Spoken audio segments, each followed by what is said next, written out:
Yeah, Steve Bean came over and did, no till season. But now they rebuilt the barn out there. They're gonna start building house and stuff. But no, he bought that piece. Well, they have multiple horses, but they were farming probably 2/3 of that size. They do, they're basically vegetable up. They're still doing vegetables down there this year. Okay, lights are in. We have here recorded film. Okay, I'm going to open the meeting.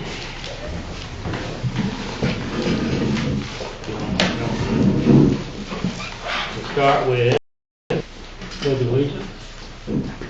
Pledge allegiance to the flag of the United States of America and to the republic for which it stands, one nation, under God, indivisible, with liberty and justice for all.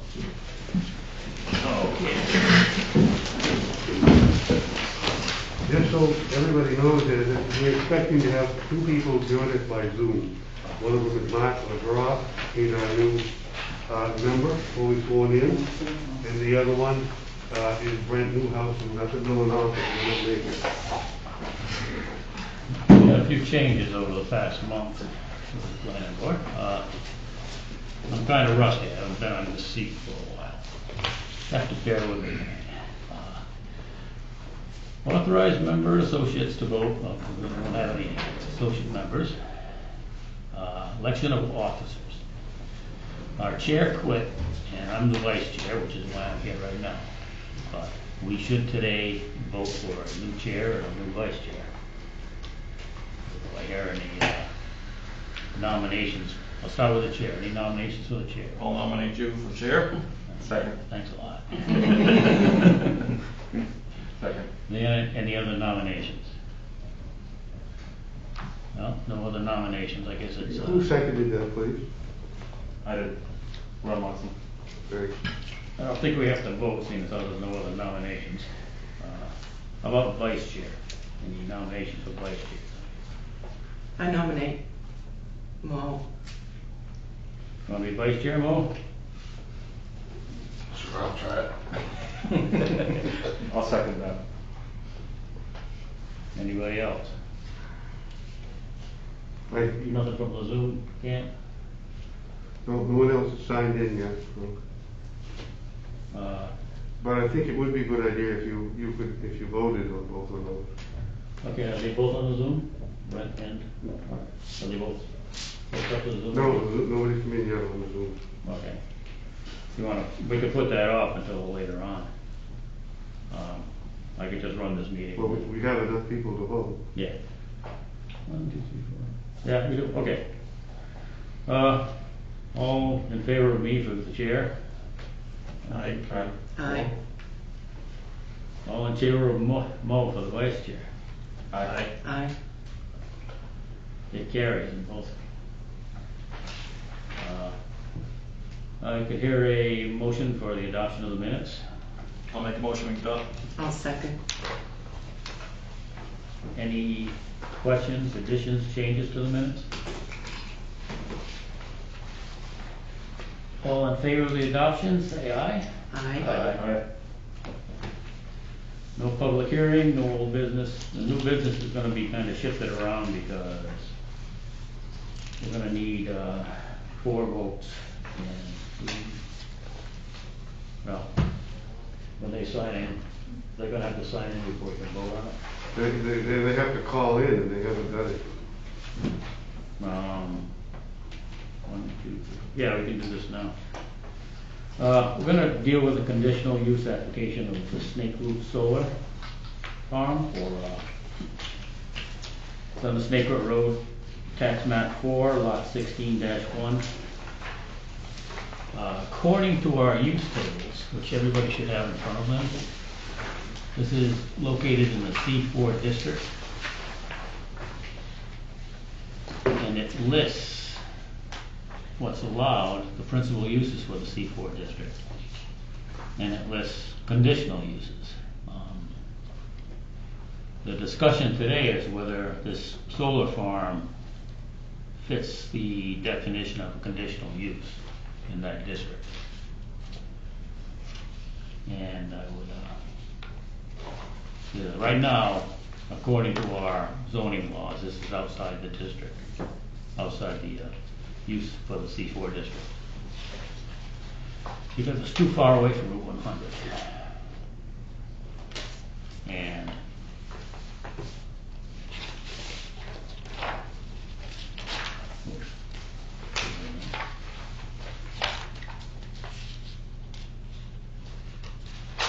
if you go into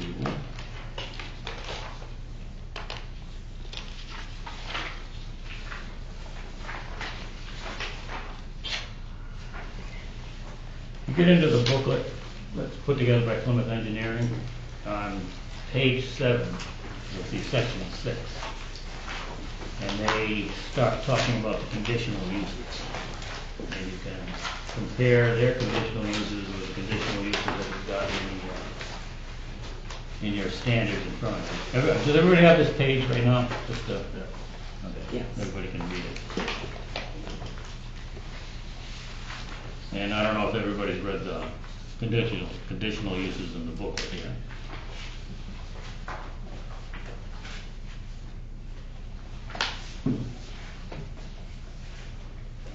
Tom? One comment on our conditional uses is listed as wind energy facility. Yeah. And that's part of what we're doing. Right. Does this fit under the, a solar energy facility is a bit different from a wind energy facility, I guess. Land base would be bigger on solar than it would be on the wind, depending on size. But wouldn't be as tall.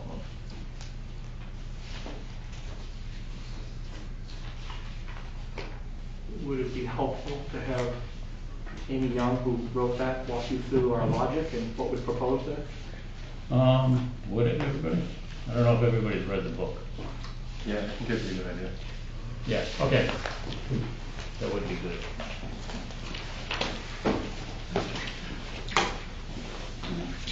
That's all, but hopefully save Barnacle Lake, so everyone can hear me.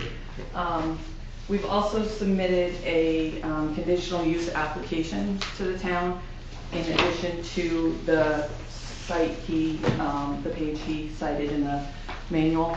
Yeah, and that should be in all your packages too. Yes. So I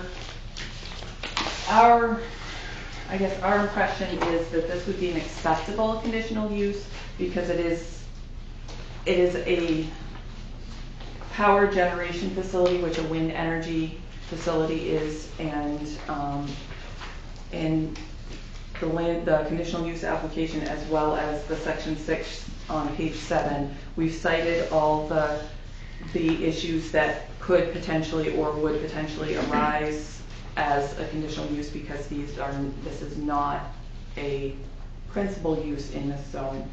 And also, we previously worked with the developer of the Route 2 West Pittsfield Solar Project, which is also located in the C4 zone, and that one has not been a hindrance to the zone in the area.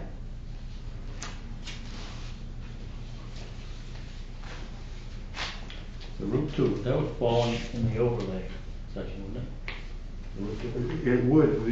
The project starts out for 1,350 feet in the CDOC zone like it should be. As it goes back, those fields aren't. But I think we improved it because it was just a continuation of the way it was laid out. The difference maybe in this one is that it's completely out of that zone.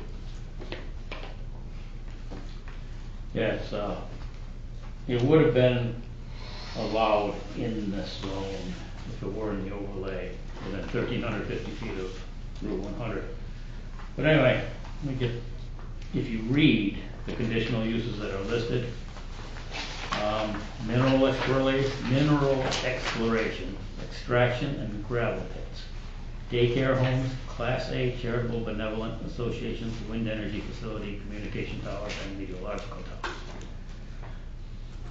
If you can consider any one of those and compare a solar farm to any one of those.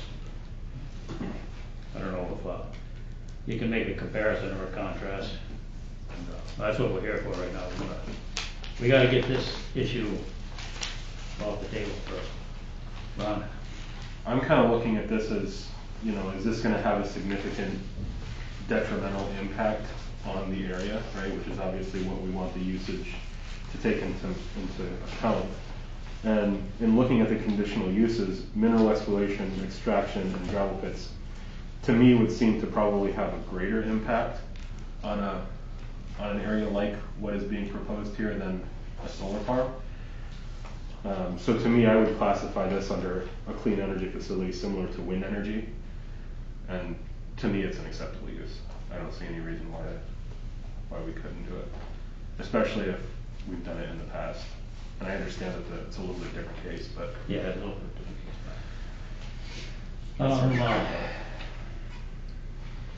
John Whitten just joined the Zoom here. John, can you hear me? Okay. Yes, yes I can. Okay. You're with Plymouth. Can you hear me? Yep. Thank you. Anybody else? Steve? Yeah? I thought he said Steve. We're talking about conditional uses right now for the C4. If you can hear me, I can't hear the meeting anymore. Well, let's see if we can figure out what happened. All right, how about now? Yes, that's good. Yep. Okay, all right. Okay, can you hear me? Yes. Okay, right now we're talking about conditional uses in the C4 rural district. Whether a solar Okay. farm fits conditional uses. You probably don't have the standards in front of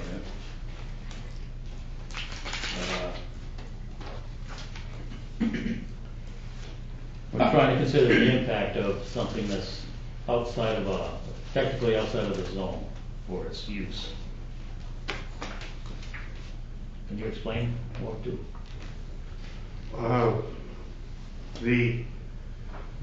For a large commercial operation to be allowed in the C4 zoning district, it must be in the overlay section called CDOC, according to this use chart, table P that I passed out here. So if you can't, the next step would be, can you approve it as a conditional use? That's what we're talking about now. If you read what is allowed for conditional use, it states that it must be a use listed in the use chart.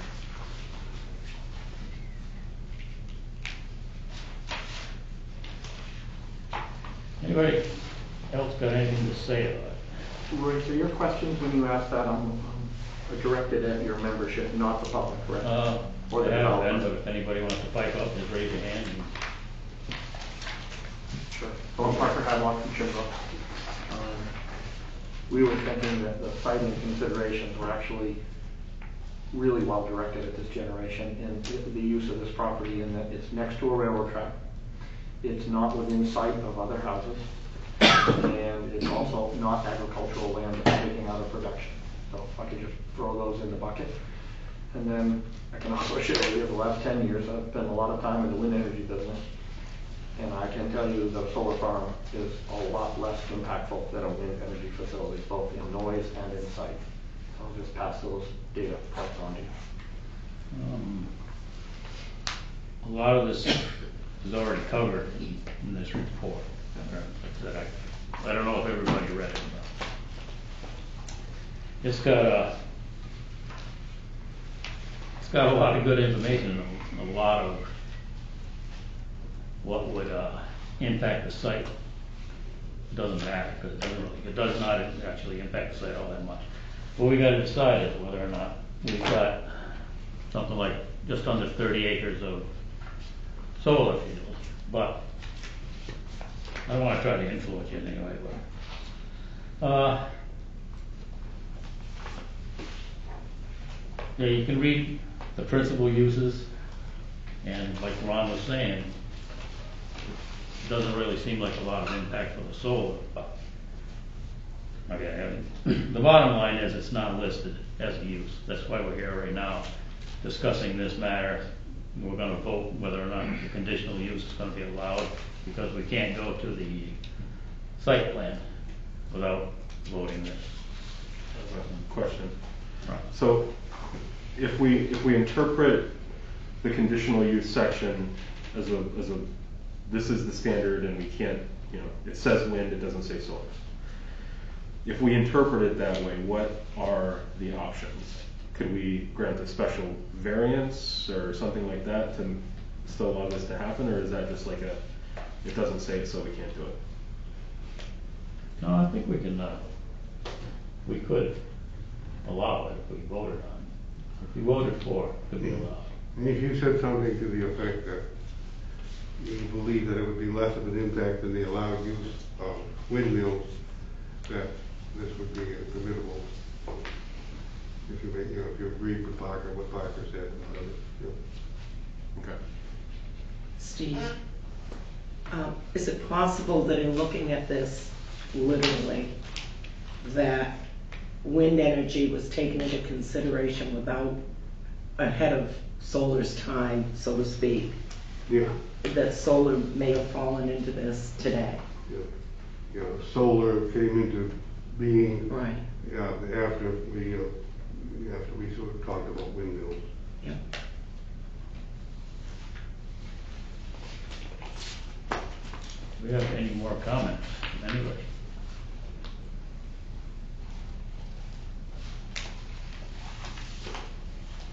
Well, we could take a vote then.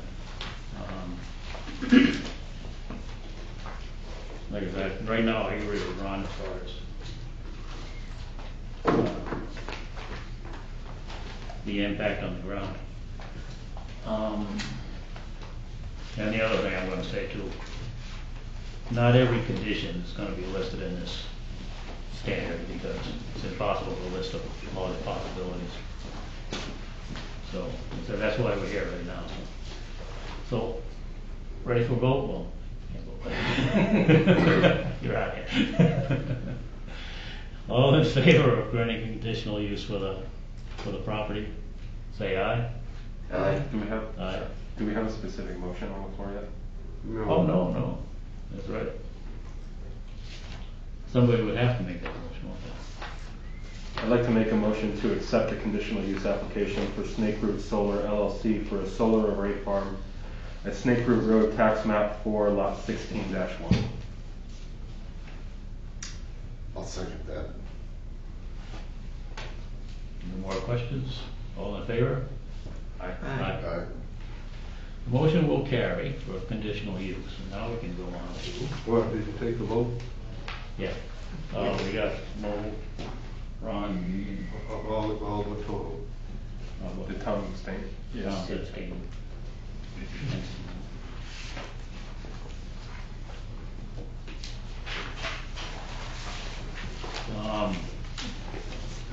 Now that you got that out of the way, we can go to the site plan review for the Snake Root Solar, which would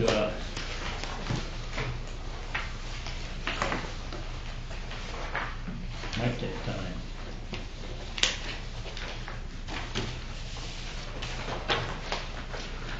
So this one, Royce, you do have the same finding of facts document like that all in the package.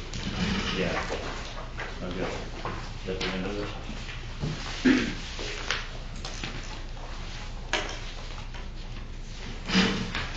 It's in here someplace.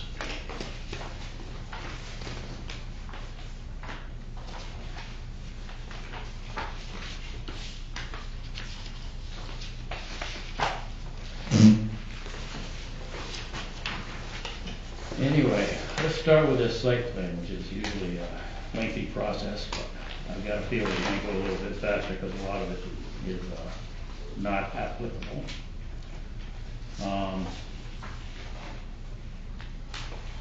We gave it a conditional use of any obstruction that way, which is out of the way.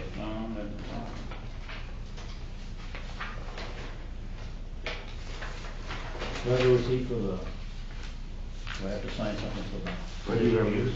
this receipt. For the conditional use? We'll just go- Oh, no, we don't need it for the conditional use, we just need it for this. And you got, what one of those in your package, I believe. Yeah. You know, I have the next one right here. Yeah, I got one right here.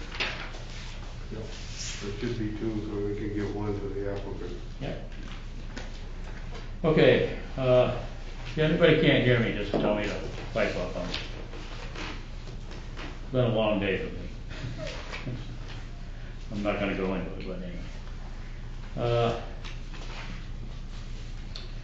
Do we want a public hearing at all? Anybody got, I don't, usually we say that at the end of it, but I don't think we need a, Ron? The adjacent landowners were notified, Tom? Yes, they were. Or Steve, sorry. Is there anybody from the public here who wishes to say anything about it? Any concerned parties?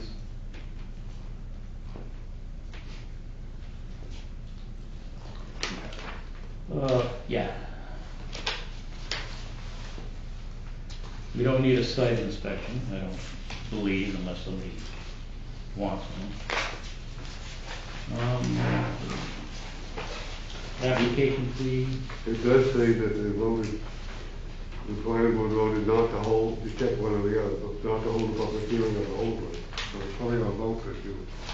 So we decided not to have a public hearing. okay.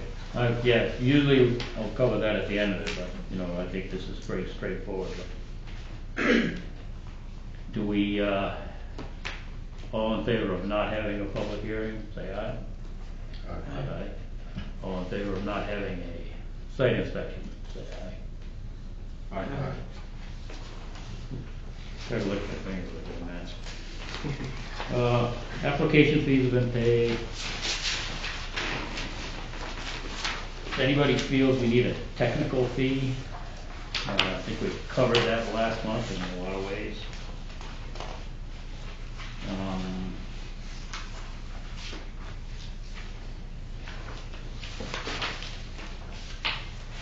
We all have copies of the maps and we have the booklet put together, and everybody can, if you haven't read it, then I guess you can, we vote on it, probably don't even have to read it, but it's good to know.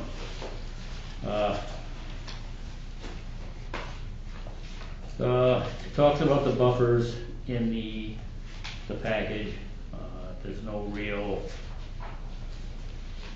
nobody's really bordering this farm as far as you see in the maps. No residences. Yeah, no residences. I mean, nobody's gonna be bothered by the side of the panels. Says here the property lines are not shown. The property lines, they don't have boundaries on them, but they do show Yeah. where the boundaries are supposed to be. Okay, because it's there, I'm gonna check it. The 8.1 Part C, boundary lines are not shown. We can waive that requirement or require that the property lines be shown on the plan. All in favor of waiving the requirement, say aye. Aye. What page are you on? Page 6 of 19 right now. Okay, thank you. Part 8.1 Part E. There are maps. I'm sorry, did we decide not to charge a technical fee? I think Yes. We did? Okay. we can go back over that if you want. We don't need to, I don't want to.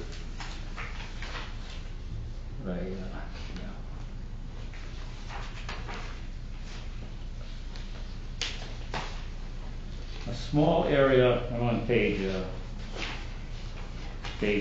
7. And this is in the application. It says a small area of prime farmland is shown on the town zoning map for this site. Should we show, do we want it to be shown on the plans, or can we waive that requirement, I guess? That was one of the requirements that we had when we upgraded this a while ago. And basically, all it means is just show it on the plans. We Yeah. doesn't do anything to the outcome of a meeting, it just. So the final plan would have to basically just show the farmland, which is that something we agree with, or do we waive that requirement? We can talk about that for a minute anyway. What's the purpose of requiring that the farmland be shown?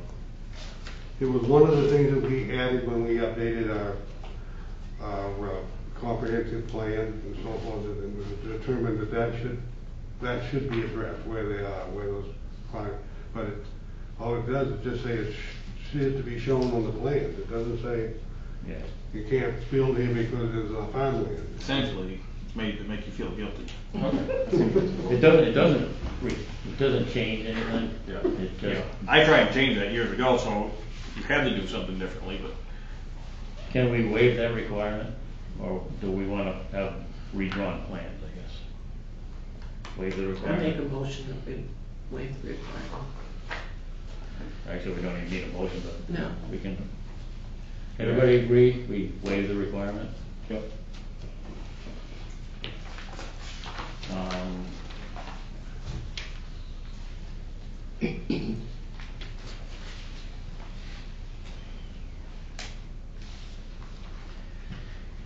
If lot 16 is divided 200 feet of road frontage, do we need 200 feet of road frontage if the lot's divided?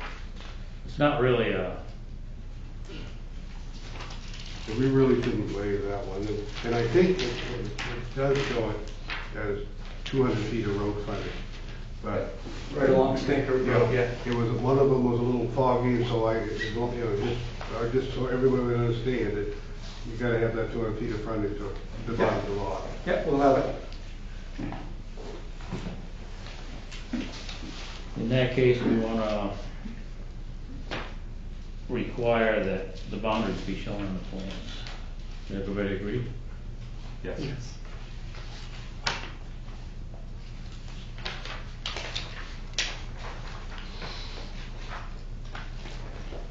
The next item is on page 8, it's H of 8-2. What page did you say? 8 of 19? Yep, 8 of 19. H. This was covered in the booklet, the Plymouth Engineering booklet. And, well, it's on the plans too. Does everybody agree with the information as it's presented, or do you want more information? Well, actually, it means permitting from the Maine Department of Conservation of Special Areas and the Department of Environmental Site Law.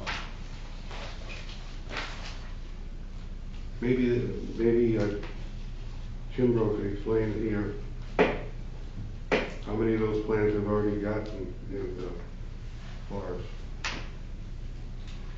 I can introduce Lauren, who you know from our previous planning board meeting. She'll walk you through what we've done on the environmental front so far, and I think give you some comfort that we're well on our way.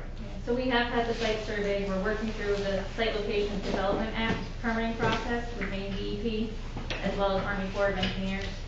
So all that information, those two permits will be forthcoming. The wetland survey is, and you can see that they're marked out on the drawing. There we go. So we do have some wetland areas on the bottom half and then the top portion of the site. There'll be one right in the middle that will be impacted, but similar to our Somerset project, be minimal impact, just the posts or the panels, racking system. So otherwise, the site's pretty much going to stay as is once cleared. The drainage will be the same. So if the planning board should decide to honor that last paragraph, is there anything in there that prohibited it from doing anyway? Say that again, Steve. Section H here, on page 8 of 19. The planning board requires permitting from the Maine Department of Conservation, Natural Areas, areas of the Maine Department of Environmental Site Law permit sidewalk permit. So my question is if they check that last item, is there anything there that's not gonna happen or is a problem to you? No, nope. You're doing all that anyway, I Yes. believe. Yep. Thank you. I have just one question on that. Is this land partially timbered, or it looks like it was like strip cut or something? Part of it was almost clear cut next to the field, and then the rest of it was normal cut about 9 years ago. Okay. How do we, and I know it doesn't make any difference, so this is just really difficult, okay? Because I know it doesn't matter in regards to the project, but the deer yard, the wintering areas, how do we find out whether or not that is? Not that it makes any difference, because I know you can do whatever you want. Well, we actually have checked, so they do have a mapping system for the deer wintering yards. Right. You know, the ones that have met the population size and that Fish and Wildlife have tracked. Right. So there's nothing in that area for deer wintering yards. But has anybody asked them to actually map it? Yes, Yes. we have. Yep. Okay. Do you have that drawing, guys? They We can have have that. Most of the And- deer, most of the deer yards are closer to my farm where there's more to eat. Part of the permitting process as well, through the site location and the Natural Resource Protection Act, they will look for that, so we'll submit a letter to those agencies asking for them to check. So. And that's a condition when we look to size or evaluate a piece of property. To your question, good. That's part of the criteria that goes into us selecting a piece of property. Right. So this is something that is already available, so once they, check again, this mapping system will be added to, it's added to all the time, and it's publicly available. But these are like the nearest resource areas. So we've got inland wading bird habitat down closer to the river, and up, in this larger wetland up above. Where's the deer yard? That's what So I'm the deer asking yards, about. there are no deer Oh, yards, yeah. so. Doesn't mean there aren't deer there, but just means there's no. Oh, no, I understand. Like I said, I've had a phone call like this before, so. My understanding what the state told me is that if you want to know if there's a deer yard there, you need to call them and ask them to come do it. Yeah. Check. The maps they might have could be 30 years old. So, but they also said it doesn't matter. If it's part of the land, if it's a deer yard, it doesn't matter. Have a ball, cut it down. So, it was just, I'm just asking for my own learning process. Yep, so this is Maine Habitat Viewer. Okay. You can Google that and they add to it. Okay. And Lauren's background for the group was with the DEP for how many years, Lauren, before you came to It's about 5 years. 5 years, so good at understanding how that system works. Well, get back to the question, do we, seeing how the permits are already part of the application, do we want to check off that we require it? Or I say yes. We've got the permits already. a moment?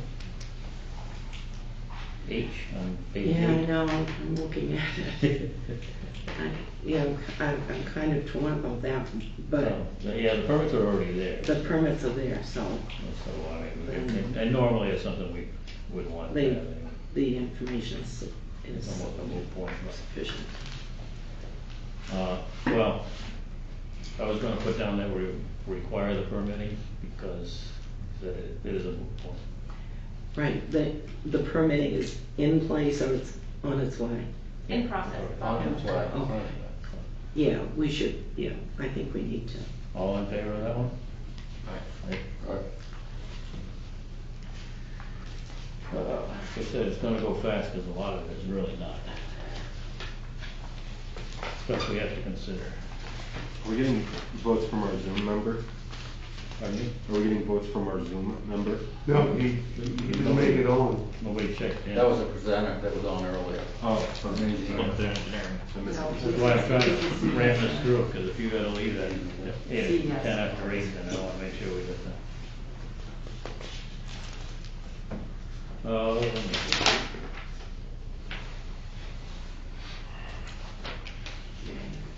Right of way, things like that, no signs, no lights, no trash, there's no no solid waste.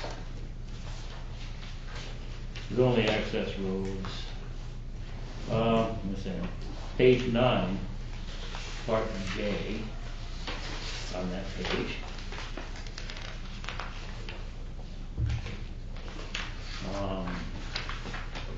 General description of the proposed activity. Do we need more information, or is the information provided to us right now sufficient? Do you have to know something more about how they're gonna set it up and how they're gonna access it and maintain it? Or Page 9, what letter? J.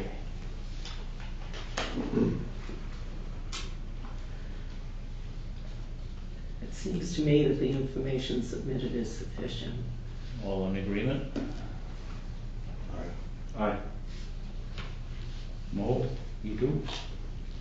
Aye. The next one, K, peak hour daily traffic.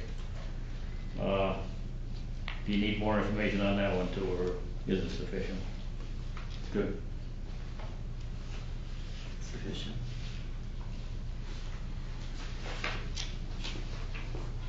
And, yeah, best practices. Block. On page 10, under section 991.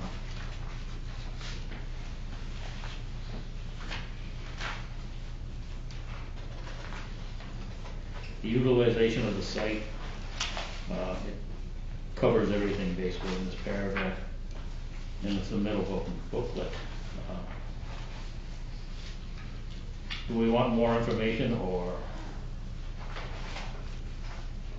do we feel it's adequate?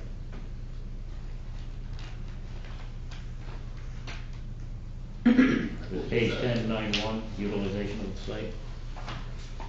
I think it's adequate. I agree. Me too. Mo, John?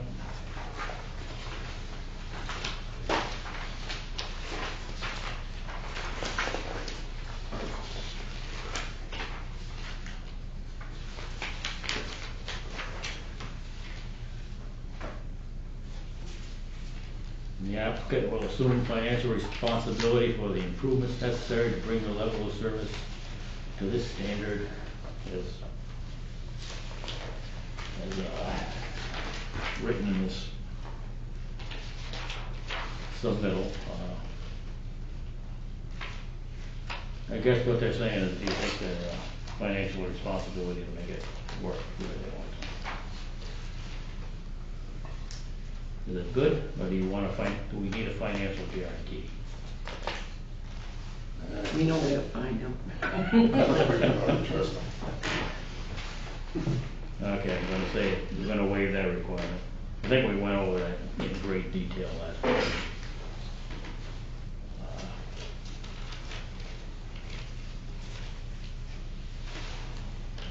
Driveways or proposed street must be designed as to provide the minimum site distance according to the Maine Department of Transportation standards. Is that good?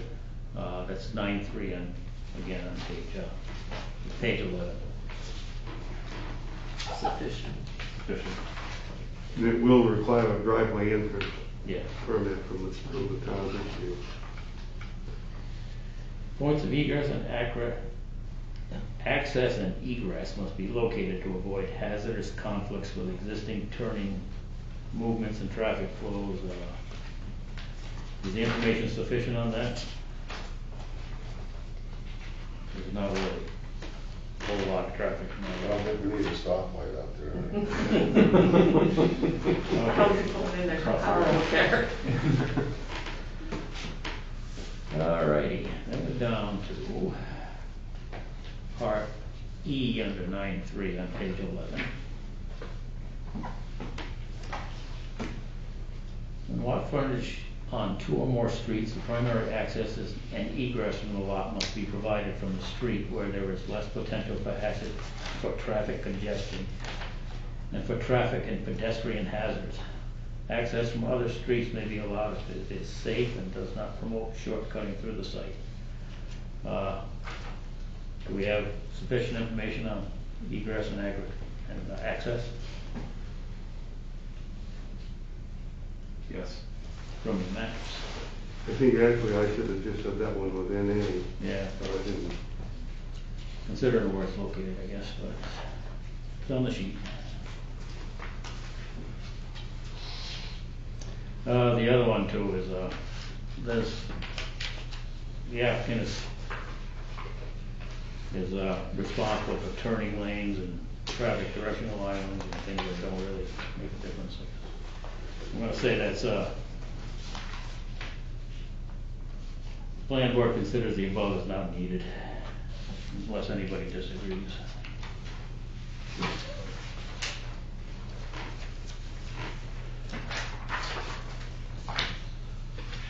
And again, access ways must be designed and have sufficient capacity to avoid queuing of entering vehicles on any public street. I'm gonna check that the information provided is sufficient, unless I get a disagreement from anybody.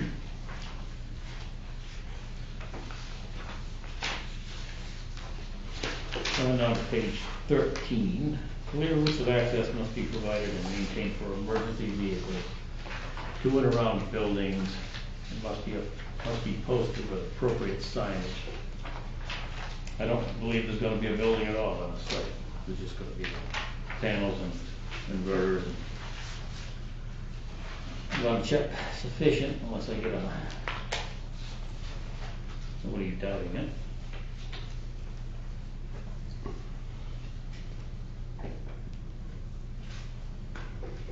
All roadways must be designed to harmonize with the topographical and natural features of the site. Blah, blah, blah. This is on page 13, part D, top page 95D.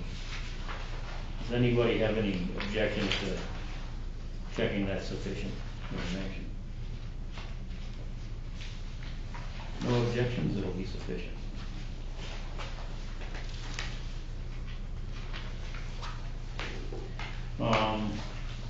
There's already stormwater. There's no real, the waters are gonna run downhill basically. Do we require a DEP stormwater permit, or do we not? Yeah, that'll be the site law.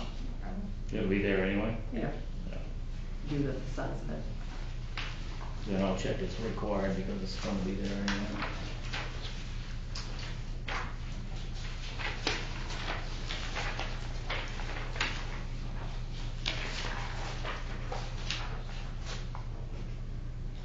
Erosion control. Do we have sufficient information on erosion control? I don't believe there's gonna be any. I don't believe there's gonna be, the land is gonna be upset in any way. Yeah, that'll all be outlined in the permit. Yeah, it'll be up, there's a notes page also that we have within the. Yeah, I'm just going over these because Understood. I've got this sheet, I gotta check things Yep. off. It sounds like it's a lot of mumbo jumbo, and sometimes it actually is, but it kinda keeps our records straight. The utilities, there's no utilities there, so. Well, it is a utility, right? Well, I mean, we don't talk about it. But the information is sufficient unless doubted. Natural features. Again, there's gonna be panels there, which aren't necessarily natural, but the ground is gonna be what it was underneath it. Is that information sufficient for the board? Getting close to the end. Page 15, 916. Hazardous, special, and radioactive materials. I don't really.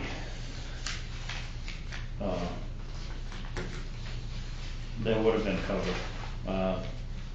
I'm going to mark that as sufficient. Do we want any additional information on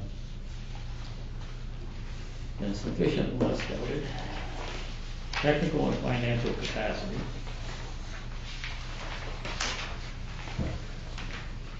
We're in agreement on that one? Yes. Yes. Solid waste disposal. There was I remember reading something. Basically, bring the cardboard to the transfer station. But there's nothing else for solid waste as far as I know. Not that I read about it anyway. Nothing sticks out of my head. I don't remember everything. Do we need more information on solid waste disposal?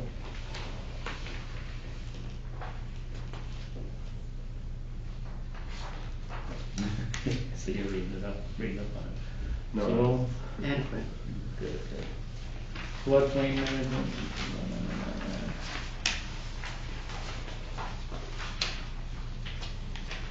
And page 17, item 3 of 922. The applicant shall demonstrate to the satisfaction of the planning board that it has financial resources sufficient to comply with subsection 4 below, and the planning board may require the applicant to post a bond or other security in order to assure such compliance. Any road damage caused by the applicant or its contractor shall be promptly repaired at the applicant's expense. We got 3 choices. Planning board considers the information sufficient. Planning board requires the applicant to provide a bond. The planning board requires a letter from the applicant agreeing to repair any road damage. Do I have any, we got 3 choices. The letter is sufficient, isn't it? Sufficient? I agree. Sufficient? What you go with, the letter? The last one? Well, 2 of them say the information is sufficient. No, I think we said the letter. Oh, the letter? No, the letter. The letter? What we're trying to do I is. think the letter's a good idea. Okay. Yeah, thank you. It just clarifies what we already know, that it puts it in writing. Yeah, So the planning board requires a letter from the applicant agreeing to repair any road damage. Before it gets. Caused by us. Just to be clear, so we'll agree to that. Have to put a, Mike, that whole room is big. That's actually a new section there. yeah, I think They redid it last year right there. I think It'll Tom be easy to was- determine then. That's good. And roads that are connected to that road Yeah. too. Okay, now, so I will entertain a motion as to whether. It's the nicest road in town right now. We can have a motion whether to approve the application, deny the application, or whether or not we want additional information. Which would have One been- question, Royce. I know Andy had spoke last month, I guess it was, on the, speaking of a different site, another job. I didn't hear her speaking about a decommissioning fund. Would that apply to this type of project as well? They're the same, so they are the same type of project. Right. And, yeah, the town can require. The that. only difference from the other site was, that was a leased facility, Yeah, so That's if true. you're going back to, technically, Yeah. you'd go back to homeowner, this would be a purchase, so they'd still own it. right. In we would retool it, is what we would do. Okay. Yeah. I think the other one was, lease is just so the landowner wouldn't get stuck with it down the road. Yeah.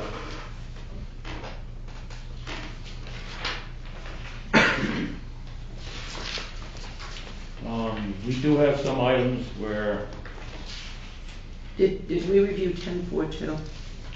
Did I miss that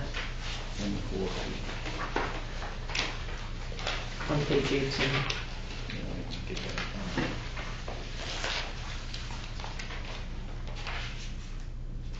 oh, well, no, I didn't, sorry. Yeah. Form of guarantee. We can have a performance guarantee and Performance guarantees may be provided by a variety of means, including but not limited to the following, which must be recommended by the town manager and approved as to form and enforceability by the town council. It can be a security bond, a letter of credit, or an escrow account. Do we want to have a performance guarantee? Do we recommend it? I mean, in the end, it will be.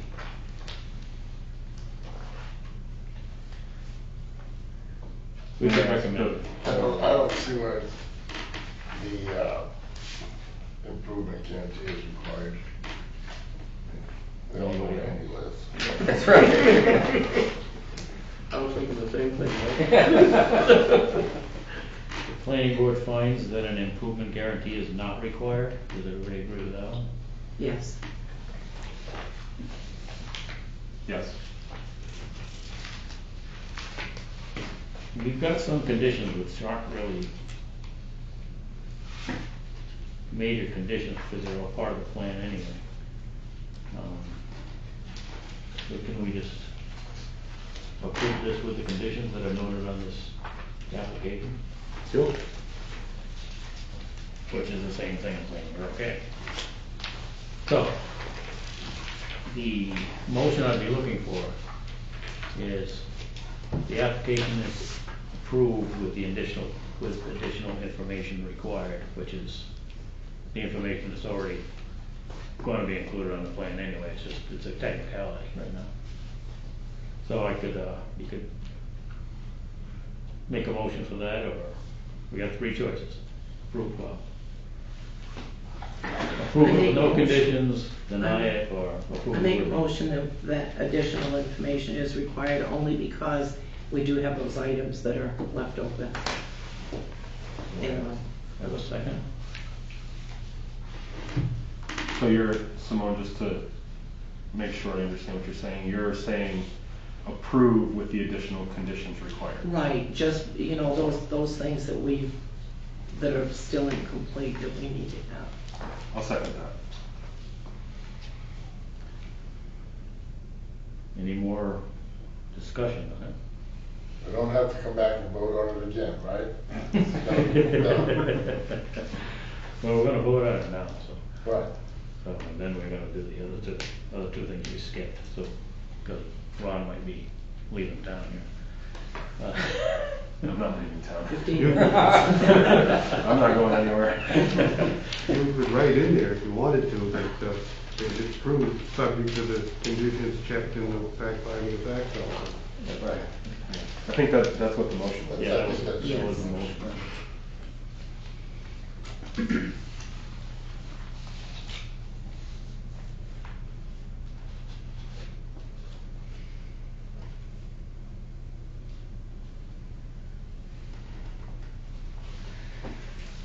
All in favor of the motion to approve with the items noted in the fact finding, say aye. Aye. Aye. So, let's go. So now you people have to sign the approval block on the site plan. Before we go any further, and you can give them that receipt there that I made up for you. So Corey, do you want to pull that drawing up for that purpose? You have a black and white one that you want to? Yeah, well, I was gonna say, do you guys have one that you had on board? This is the.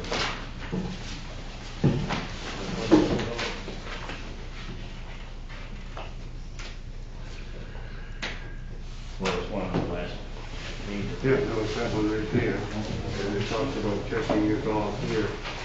That's the Black and white. models.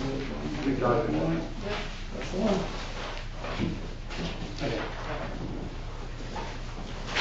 Items noted in the final document. Yeah. Then, sign both of them, we'll keep one, give one to them. So,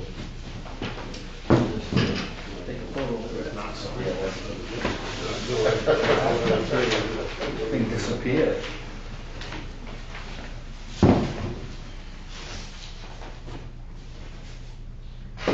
Yeah, I would say if the application is considered complete, right? And then you down and check this one here, what's finding facts of go through things. I want to make sure it was done.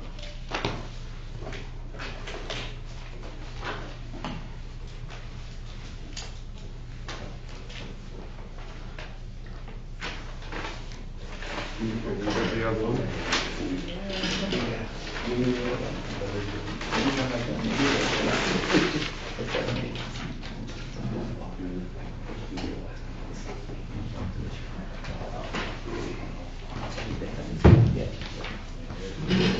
So we'll keep that for our records.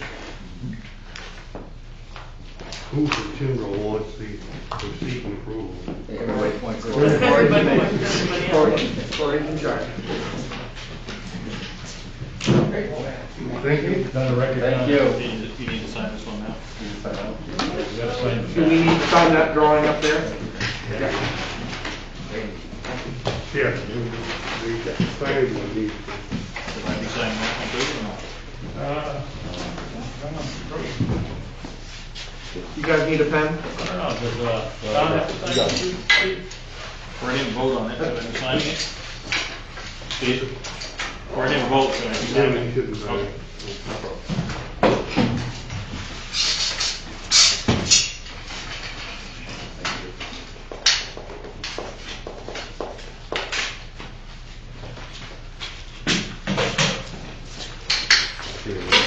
Thank you, sir. You don't volunteer, you don't know.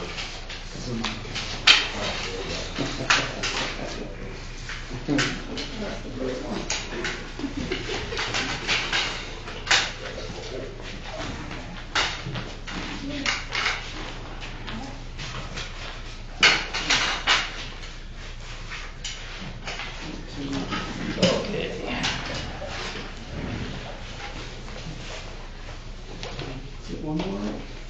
Oh, I hear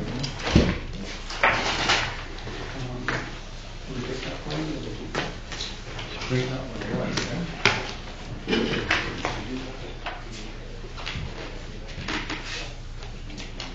How many more deposits you gotta check off?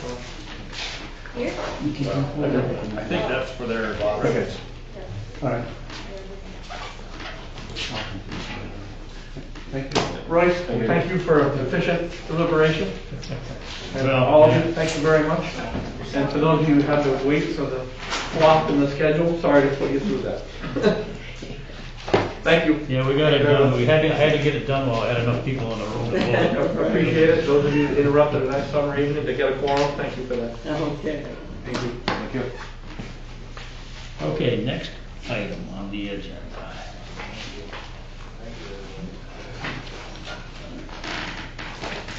Where we should have started, site plan review pre-application conference for replacement of a portable classroom building at MS 8053 Vickery School. And I think this is the map in front of us. We were all given a copy.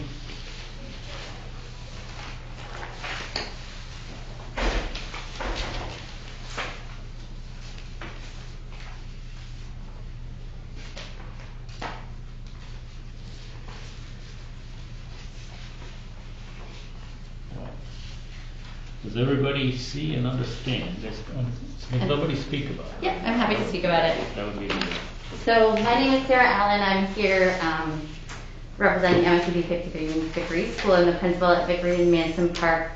So we have been short on space for the last several years, to say the least, closing the superintendent's office and the Burnham schools and kind of fitting everybody between our existing schools has been tight. Now with COVID, it's even more extreme pressure to kind of spread kids out. We have staff members that use every nook and cranny, so we are looking to add a portable on the edge of our playground and start to be able to use those two spaces to spread students out, use those for places, classrooms, ultimately to become 2 4th grade classrooms due to the school year starting very closely. and getting that underway. It will likely house our art room. I'll be moving her out there so that we can get that going, and other rooms. Everybody understand? Do we have any questions? So is this for Vickery or for the Warsaw? This is for Vickery. This is for Vickery, yes. Vickery is the tightest on space of all 3 schools. I have several teachers that work out of the same room, and we try to time with them when they're teaching a class out in the building, another group of students is coming in. They might be sitting with pulling chairs into a hallway, so this will give us some space to be able to spread students out and be able to work within the walls that we have, or expand on the walls we have. If I could speak just a minute here.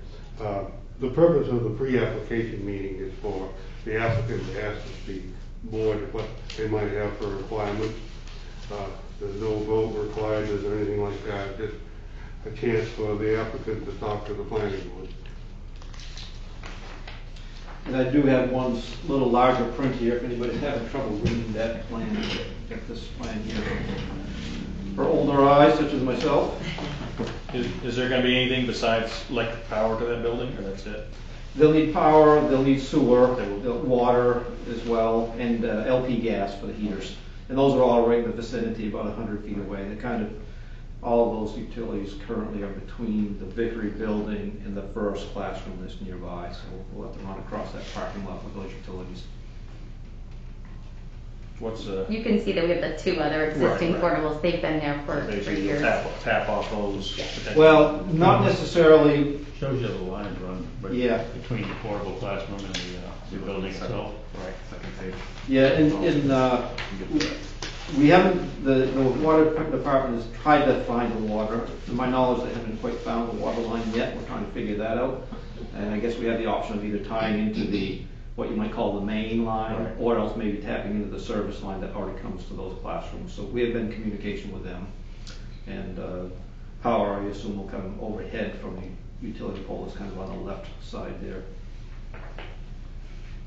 Do we envision this as a temporary stop measure until after the COVID, whatever's going to happen here?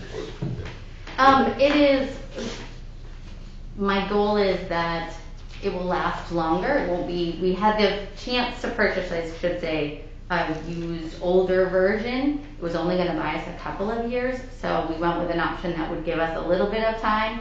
The current portables that were purchased were considered a temporary plan and they're still there.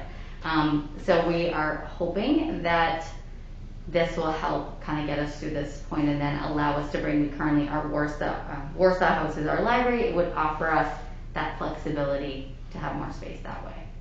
So hopefully temporary, not longer than the duration of what they're planned to be. What is that duration?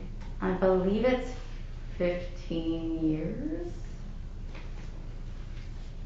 And it does, by code, it has to go onto a concrete pad or something for a firm foundation. They've opted to go with a concrete pad, so that lends itself to a little bit more, a little longer than shorter. One of the things that kind of surprised me was learning about how much permission we had to get from the state fire marshal. Right. Would you like to comment on that?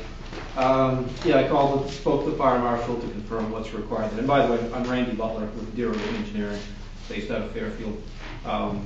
Yeah, the fire marshal will require, as you would expect of a school scenario, education scenario, they're required to review the plans. The plans are, the building itself is being built by Schiavi Mobile Homes out of Oxford, I believe, correct? So they'll provide that plan, but they also, State Fire Marshals also cares about the site plan. They'll want to see the ramp, the steps and so forth, make sure they meet certain criteria. And that's what's at the bottom of the list. There's just whatever, a list of 8 or 10 different rules that whoever builds the ramp. I expect that the school will opt to have a metal ramp similar to what's out there right now. And those suppliers will know what they need to meet ADA codes, but that's all part of the works. In fact, we probably will submit the plans tomorrow. We just wanted to make sure that you folks didn't have any major issue that you might see with this. And if you're generally acceptable to it, then we'll send the plans into State Fire Marshal's office tomorrow. Now, can I ask, how old are the existing portable classrooms? I don't know the exact age of them. I believe they're around 18 years, 19 years. I've worked there since 2004. They've been there Okay. since that point. So they will last a while. They do last a while, yeah. How many students would you think could use the new one? How many students at one time? Well, typically our class sizes are anywhere from 16 to 20, so they would house that many, could house that many students in a normal year. I think 20 might be pushing it this year, and being able to space kids out. Although the size of this one that we're adding is larger than the other two, which will help. And I think the design that they've changed maximizes the space. This one has a bigger bathroom and kind of avoids another entry point. Which kind So of is this one classroom or two classrooms? Two. Two classrooms, so, Two, yep, you enter through kind of a single entry door and then it splits yeah, so. into a big room with Somewhere closet. between 32 and 40 students. Yeah. Yep. What's your time frame for having it set up? You read my mind. School starts Yes. end of August. Right, the goal to have it for the start of school. Right, and that's obviously, we're not gonna be able to make it through the full planning board process, but, they've gotta get building here sometime next week or so. They've already got a contractor lined up, Seth Snowman, to do the site work and so forth, so I don't know what they've discussed with him as far as when to start, but it'll be soon. So the main thing, as far as the main thing, I haven't gone through the process. I'll wait till he's done, so he can hear. It'll be a tight thing for me to get everything all ready, but they really need to have approval as soon as possible, and the 24th day of August, 24th? Yeah, so I was asking Yeah, Steve. 24th day of August. Right, yes. The quickest I can get it done. Yeah, but, they'll, as you would expect, they'll have to get started before that, and we'll just do the best we can to comply with whatever you might have for requirements. And if you have anything that you see as an objection tonight, certainly would want to know about it. I've placed on the plans, I've placed the setbacks. It's about 240 feet from the north line, 240 feet from the west line, so I don't see that as an issue. The only thing I see might be a concern might be stormwater. I've done a little bit of estimation on that. The existing site has about 210,000 square feet of impervious area. We're adding about 2,100 square feet of impervious area, which is only 1%. So it doesn't take much to just do the math on that and say the flow increase is going to be negligible. And it's all going to be, most of it will be flowing across, probably 3/4 of it will be flowing across the field, so that will temper that runoff. A little bit of it will go in. There are a couple of catch basins on site, so a little bit of the flow will hit the catch basins, but most of it will be sent through the recreation fields to slow that down. Traffic, there's no parking intended out through here, right? Students will be crossing through the playground and so forth. Yeah, that little road back there is really just the fire lane, so that they can get back there. Right, so we maintain the fire lane, so it's easy access for fire trucks and so forth, so that issue is mitigated. I think those are the key things that might be a concern to you. Is any of this cost being taken by the federal government because of COVID stuff? Yeah, so Yes, it's help, the Corona Relief Fund is kind of what is going to allow us to do this, kind of at the final hour of school starting. And so it's able to give us something that we've talked about needing to do, hoping to do for a few years. But it's certainly going to allow us to do it now. How many students are in the other two temporary buildings?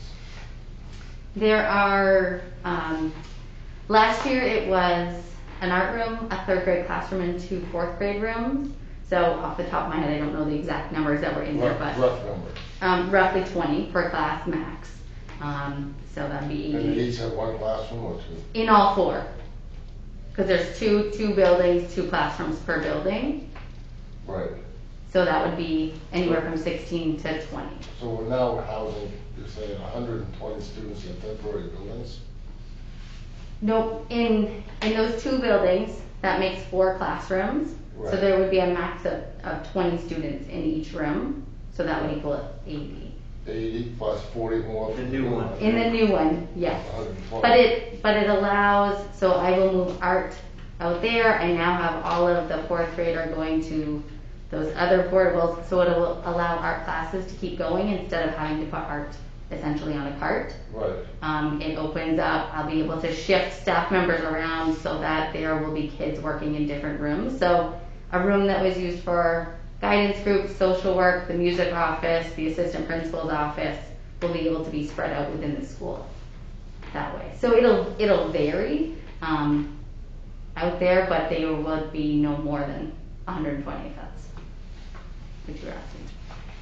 How many students go to Victory altogether? About 250. But remember, art wouldn't have students all day. And if a music class is out there, they wouldn't have students all day. So those students would have another classroom location. Right. Their kid would be kids coming and going throughout the day. So it's safe to say that 1/3 of the students at Victory are probably in temporary buildings, is that correct? I would say less than that. I would say about a quarter, because you'd have one grade level out there. And we have 4 grade levels that are housed there. And then 2 of the classrooms can be used for those specialists, art, music, guidance. So kids will leave their homeroom classroom, which leaves that empty for the teacher to be planning and having meetings, and they'll go out to that space. So kids would shift. Does that make sense? There wouldn't be the same cohort of kids there all day. It'll start the day with like a 2nd grade class, they'll leave, then a 3rd grade class, they'll leave, then a 4th. Right, but I heard you say that you're gonna have 40 students in each one of those buildings, up to 40 students in each building, right? Yep. And understand some of them might be a 3rd grader that's going to the art room, it could be a 2nd grader going to the art room, or a 4th grader, so there's gonna be some redundancy there, but you said the entire 4th grade is gonna be in these temporary buildings, is that? Yes, the entire 4th grade is in the 2 existing portables that are And there. that is, an enrollment in 4th grade is how many? It's about 75. Okay, 75, and then we can take the art room and say it's gonna take 20 students. Mm-hmm. So that's, close to 100 now. So basically, I'd say greater than a 1/3 of your students, because 80 would be 1/3 of 250. Yep. So Give or we're take somewhere 5. between 1/3 and a half of the students are in temporary buildings. Yeah, it depends on the size of the grade level. Sure. The current grade level that's going to 5th grade is a small little group, so Right. they fit much easier there, but yes, it varies from year to year. We wish it was a plan for a new school instead. I was Yeah. just gonna say, are you proposing a new school? Well, That is, I'll second we that. are, that's certainly a direction that we aim to go, but it's obviously not something that would happen overnight. Well, right, I hear you, I just, as we're spending taxpayers' money, okay, I mean, I think, probably in this scenario, we don't have an option, okay? This is because of the virus, and we have funding from the government, the federal government, that's gonna help us out. It's still not free money, it's taxpayers' money. I recognize that, Okay. absolutely. And I just think, that at what point does somebody say, hey, we need to be better stewards of the taxpayers' money, and is it time to start thinking about the long term instead of The short long, term? I'm sorry, I didn't mean to interrupt. Oh, no, go ahead. The long term has been thought about. There has been a master plan that's been made by the district to start to look into whether we would be eligible for a new school, and going through that process, which is obviously a lengthy multi-year process. So the school board has begun those steps. We stand on a waiting list, and at this point, that's kind of where we're at until those construction loans open up that way. Okay. So yes, the long range plan is that ultimately we look into building a newer facility that might be able to even pull together the elementary schools and the middle school together, or however that is proposed. But we're still looking at years for that to happen, and we're really busting at the seams. Our elementary students go across the street to Warsaw for a library, so they're walking across a road to get to their class. Specialists, art, music, PE, they have to drive across town every single day to go to Manson Park to teach our kindergarten students. they're squeezing in, you know, teaching our pre-K students in a 15-minute spot that they can have and have to include travel time. Where if we were all in one building, it would be much easier to coordinate that piece. Okay. So yes, we're going to be thinking of the short term and the long term at the same point. Okay. Yeah. All three schools they're all very old. Mm-hmm. They are. And, you know, We do the best we can with the buildings that we have. My wife's a school teacher, so I get it. Okay. and I don't see any problems with, no, I don't know, probably as quickly as you can get the application. So we will be back here on a special mission 2 weeks from now. Thank you. Well, it's, It will be a huge help to us. well, the ground is dry and not raining. Yes. It moves faster. Sure. Or snow. Yeah. True. Randy, when do you think you can have the application completed in 2 weeks? I'll send it in tomorrow. Yeah, I've got it pretty well set, just gotta kind of dot a few I's, cross a few T's, and I think I send it in tomorrow to you. Are you in tomorrow? Well, if I am, I'm in here to try to catch up on things. Or probably what I'll do is I'll drop it off on my way home. Yeah. Most likely, so you'll have it by the end Yeah, of the day. you can just drop it in the office, I don't have to be there. Right, sure. Yeah. The office is closed on Wednesday, but I'm not, I work on Wednesday. If you should need to get in to see me, I can call me and we can arrange that. Yeah, the plan, in fact, I'll leave this plan with you, Steve. It's 99% there, just a couple of few Okay. details, but I'll leave that in case you get bored tonight and wanted something to read as you go to bed. It's intriguing reading, I can tell you. It wasn't my intention. So essentially, we don't need to vote on anything tonight. No, we're not supposed to. Right. It's a pre-conference meeting. If anything stands out that doesn't look good now, Right. then they can put it in the application. So, I guess that's, Thank you, folks. thank you. Appreciate you. Thank you.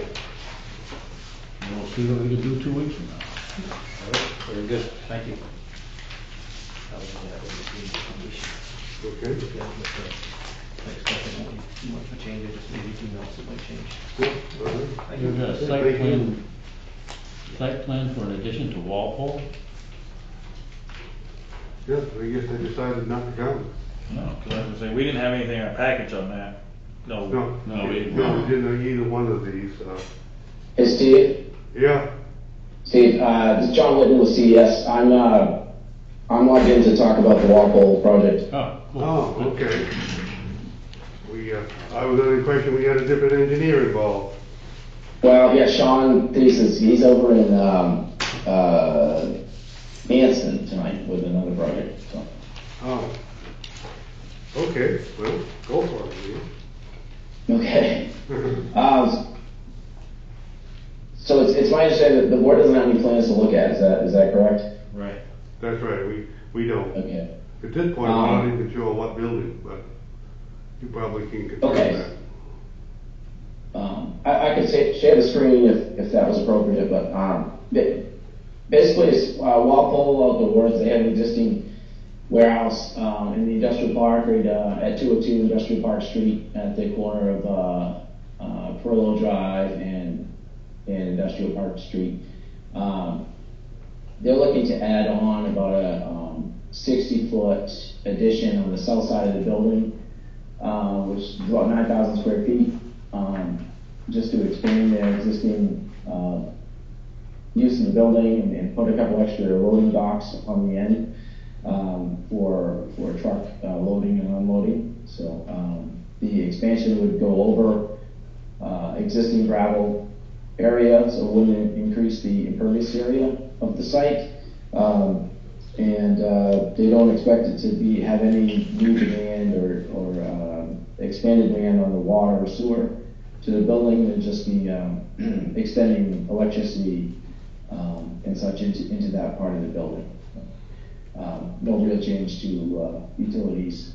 They don't expect it to be an increase to the traffic or number of employees using the roadways or the utilities, and they are just looking to get going on this as soon as they can. That's why they had requested this pre-application conference. So if there are specific things that the planning board would like to see in the application, that would be nice for us to know before that application comes in.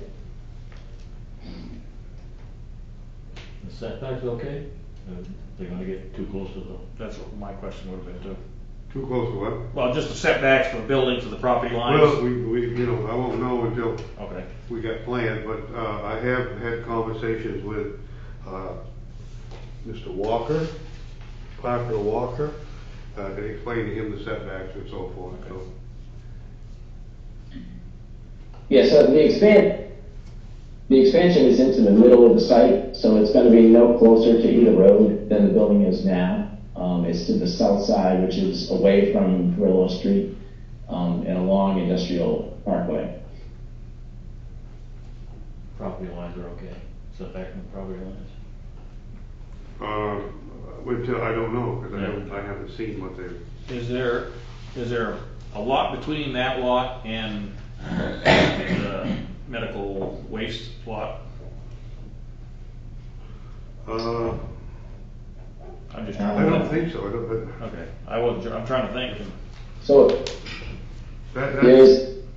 there's empty field on either side of the lot right now, and or either side of the building, I should say. The building and parking lot only takes up about half of the lot of the property that they own. But again, they're not looking to expand the gravel area that's there now. They're just looking to put this building up over the top of the existing gravel. There's some wetland issues there, so that's probably a good thing, that you're gonna be going over that existing gravel. You know, going bigger, especially if you went south, you might get into some wetland issues. Oh, sure, yeah. So at this point, I don't see any big flag, any red flags pointing out. Yeah. As long as they're within the boundaries and. Allowed use of the area. So, you know, it'd be nice to see the plans and make sure everything's on. Yeah, well, that's, you know, we'll do that at this next meeting. We'll talk about that next meeting when we're through talking with this gentleman. Is there anything else he needs to know from us tonight, or? Is there anything that you need to know, Bjorn, from the people here tonight? Just anything that would be jumping out at you that, you know, anything of concern on that side or within the application that you would definitely like to see, that would, you know, I guess if you didn't see it, it would stall your ability to vote on it with our application. And obviously we're going to follow the application checklist and the ordinance requirements. Are you want to address fire protection? Yes. I assume probably the existing building is sprinkled. I honestly don't know, but I'm writing that down as something to cover.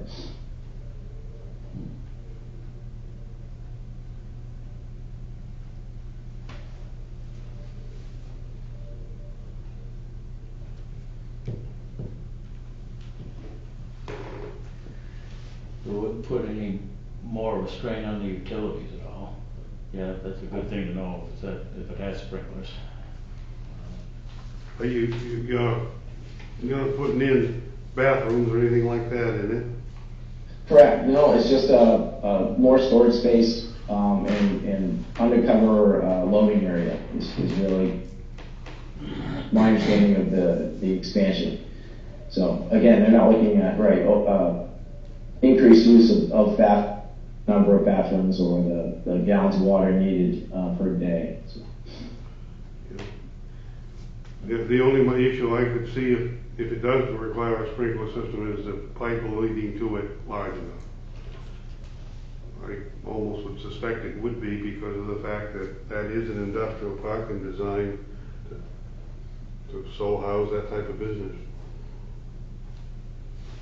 Okay, we'll be sure to discuss that in the application.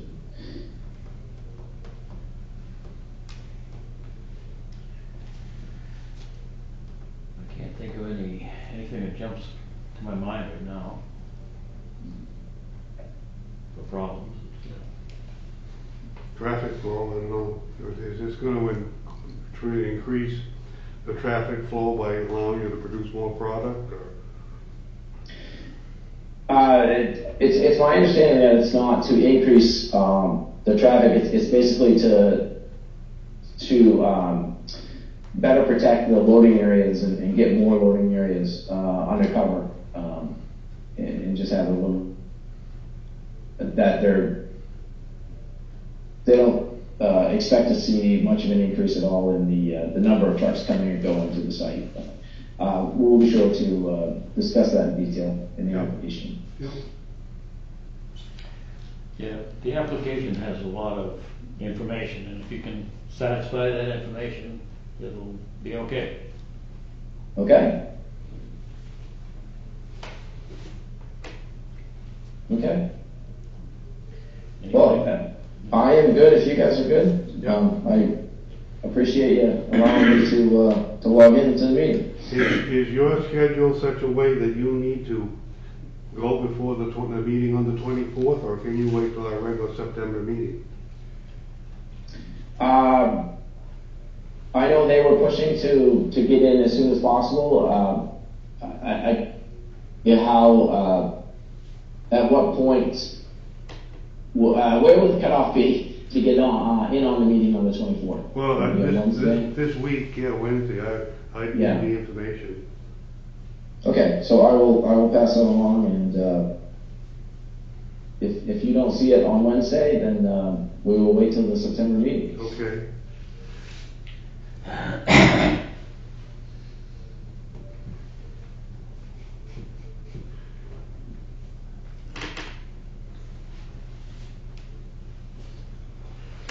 In our special meeting on the 24th, we have pending, of course, the Walpole one we're talking about now, the school one, and then Nitro trailers, or what do they call themselves, Innovative Specialties, which is a trailer. They want to expand that. I think they're all fairly simple ones, because they're all kind of on existing sites. So I was just wondering how the board feels about having that special meeting with the 3 categories on the 24th day of August. I think I'm okay. I'm okay by it. I'll be here. Yeah. Good for me. Okay, John, that's good news, I guess, on your part, so. I think on the Walpole thing, I see them quite often, they basically don't have enough trailer dock space there, so a lot of times they're pulling a trailer out to get another trailer in, so I think it'd be less congestion in the road because they wouldn't be waiting for another truck to pull out and things. Okay.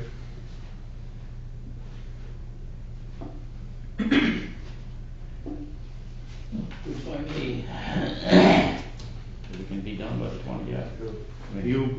I try to always get these, planning and facts to you people a week before the meeting. Right. It may not happen this time. Yeah.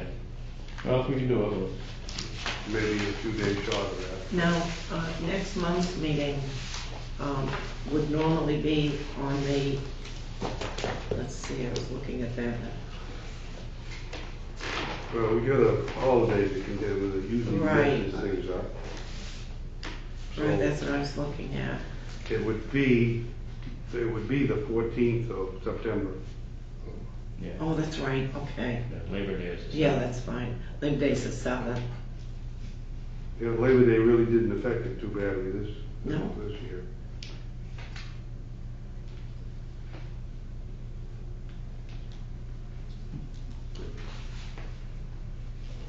Well, I'm good.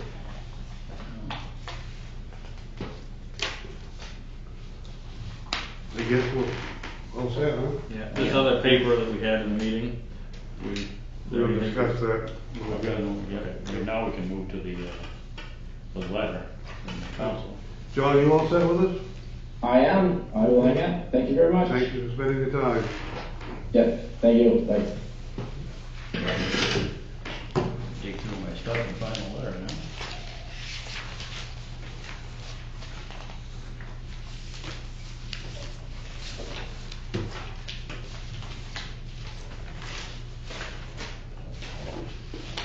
The Pittsfield office has been tremendously busy with requests and questions and building permits and site plan reviews and so forth. I've been right out straight. Kind of like, from what I've heard online and other programs and stuff, right across the country, anything outside of a city is busy. Everybody wants to get out. Yeah. Everything got put off so long. We sold our lake house in 3 days. So, you know, I haven't really had too much of a chance to read that letter or digest it. I just wanted you people to have it, so I put it in here. Yeah. We may want to discuss it, or will want to discuss it maybe in more detail in one of the upcoming meetings. So. Yeah, we might. We're kind of short on people right now, so we can talk about it now, or we can put it off to. That's up to you. You are the man. We can table it. Just remember, if you table it, you gotta be here to untable it for the next meeting. It's how the rules work. But we've only got 4 people here tonight. We're missing 3 of the 3 members of the planning board. We can talk about it, but I think we'd want to talk about it with the full planning board before we make any decisions. Can I make a motion that we table it Yep. and take it up at the next meeting? Do we want to go to the 24th meeting or the September 7th? I go to 7th. September 7th? Well, I don't know, it's just my opinion. What do you think? I guess I would say we wait and see if a meeting and how fast, if a meeting rolls through fast and we have a good turnout, we can always open it then. That's true. Yeah, table it, you can open it next one or the one after, correct? Yeah, I could make the note that we'll table it while we make the decision at that meeting. What does the vice chair think? You know, you get paid twice as much now. Yeah.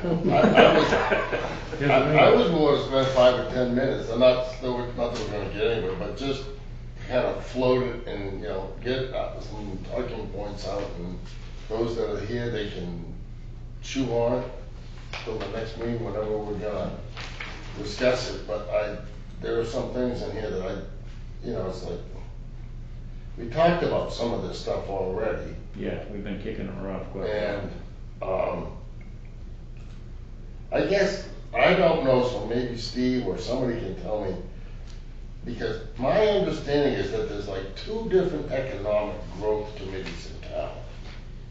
And I'm not familiar with it, but that's kind of Well, that's what the understanding that I I'm have. supposed to be on an economic development committee, but I've never been called for a meeting, so. Okay, so Simone, you're on, what now? I'm on the economic development Okay, committee. committee. But I've never And been here we're called. discussing the Pittsfield Economic Expansion Corporation. Now this, Gary Jordan, isn't he the guy that came in here years ago and we almost had to get sworn into secrecy? No, really, I mean, wasn't that the? Yeah, that was Yeah, I kind of half remember that.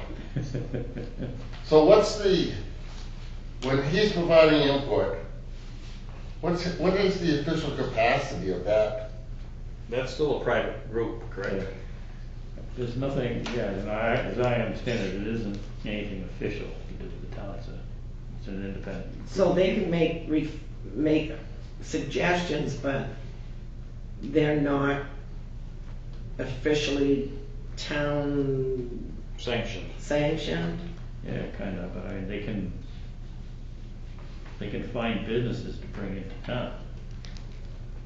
How many have they brought in, Royce? I don't know, probably.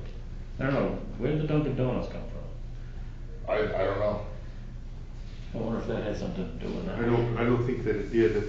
They're basically, as I understand it, they were in charge was an industrial park.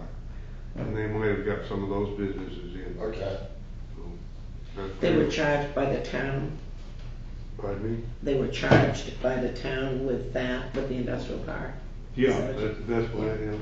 maybe that's one of the things that we should do first, is to understand what those,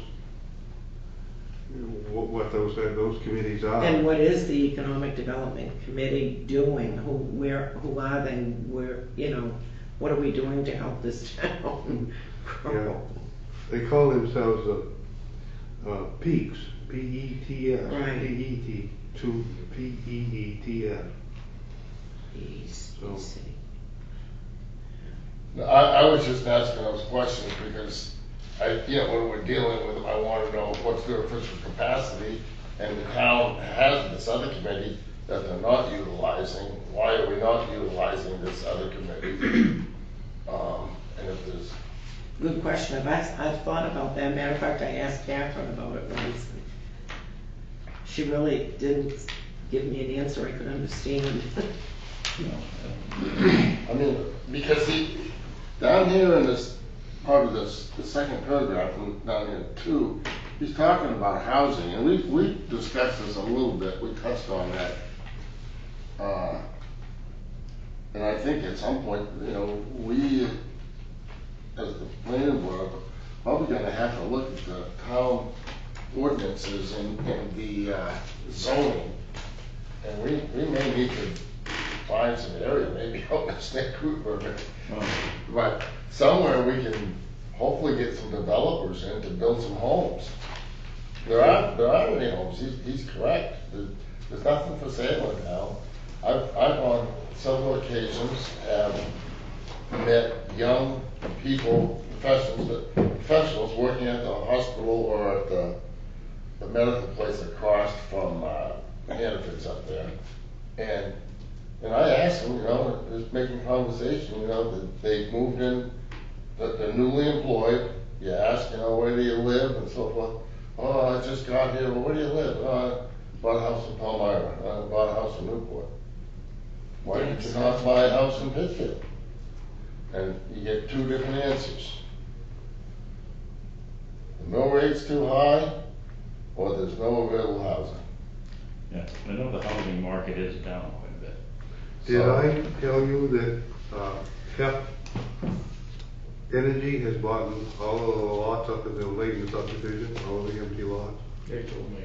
Where is that? The Layton subdivision behind the hospital. Oh, no. I gotta count them one of these days, but there's, I don't know, maybe 30 lots up there, all divided out. It was a subdivision that was formed in 1962. Yeah. And it's just been sold anyway to HEP Energy. They had talked to me about it a while ago, probably over a year ago. Is this gonna be another solar? Yeah, they wanted to put it in the big open area down towards the back of the area. They wanted to put a solar farm in there that would serve those houses in that development. And quite by accident, I opened up the computer the other day, and so I was surprised to heck to see that they own all those lots. See, the other thing, most of the solar projects want to be relatively close to substations, because that's, a lot of it has to be. Sure, less cost. Go through power, subgrid. It'll be real close there. Wow. But that cuts down on 30 potential houses. Yeah, that would make a big difference in the town. The lots are rather small, they may decide to combine them together. Mm-hmm. It's really expensive to get sewer and water to them, so that maybe they're gonna talk private wells and private septic systems, and so therefore they would have to make the lots bigger. But with the subdivision, if you combine lots, it's not the same as if you make more, so I don't think it would be a real big permitting process to go through. Steve, did I hear you're saying that they're going to build houses down there? Well, that was their plan. And then put in solar just to power those homes, or? Well, I'm not sure just how that works, but probably be a case of it works just like the rest of them do here, and the local people would have a preference to get their certificate or get that discount. They didn't talk with me very much about it anymore. They like I said, I think it was more than a year ago. They came in and wanted to go before the committee here. They paid $400, And I never heard from them since. Oh, wow. Until I happened to go onto the trio to look up something else, and lo and behold, I found all of those lots had been sold. What's the name of the company? HEP Energy, HEP. HEP Energy? HEP Energy. Yeah. So the people that paid the $400 sold the land to HEP Energy. Is that what you're saying? No, that was. Oh, that was HEP Energy. Oh. Yeah, it was HEP Energy. But when they paid the 400, they didn't own everything then. Yeah. That's true. Yeah. Well, we may be hearing from them, I guess.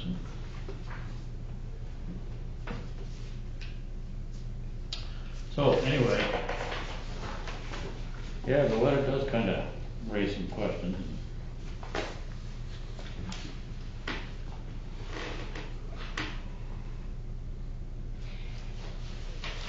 Yeah, I mean, their ideas are good, it's just where does their authority come, or where does, you know what I mean? Are they just suggesting as anyone would, as a private citizen would suggest, or are they suggesting under some kind of authority that, you know, that we do these things? Well, are they representing the town?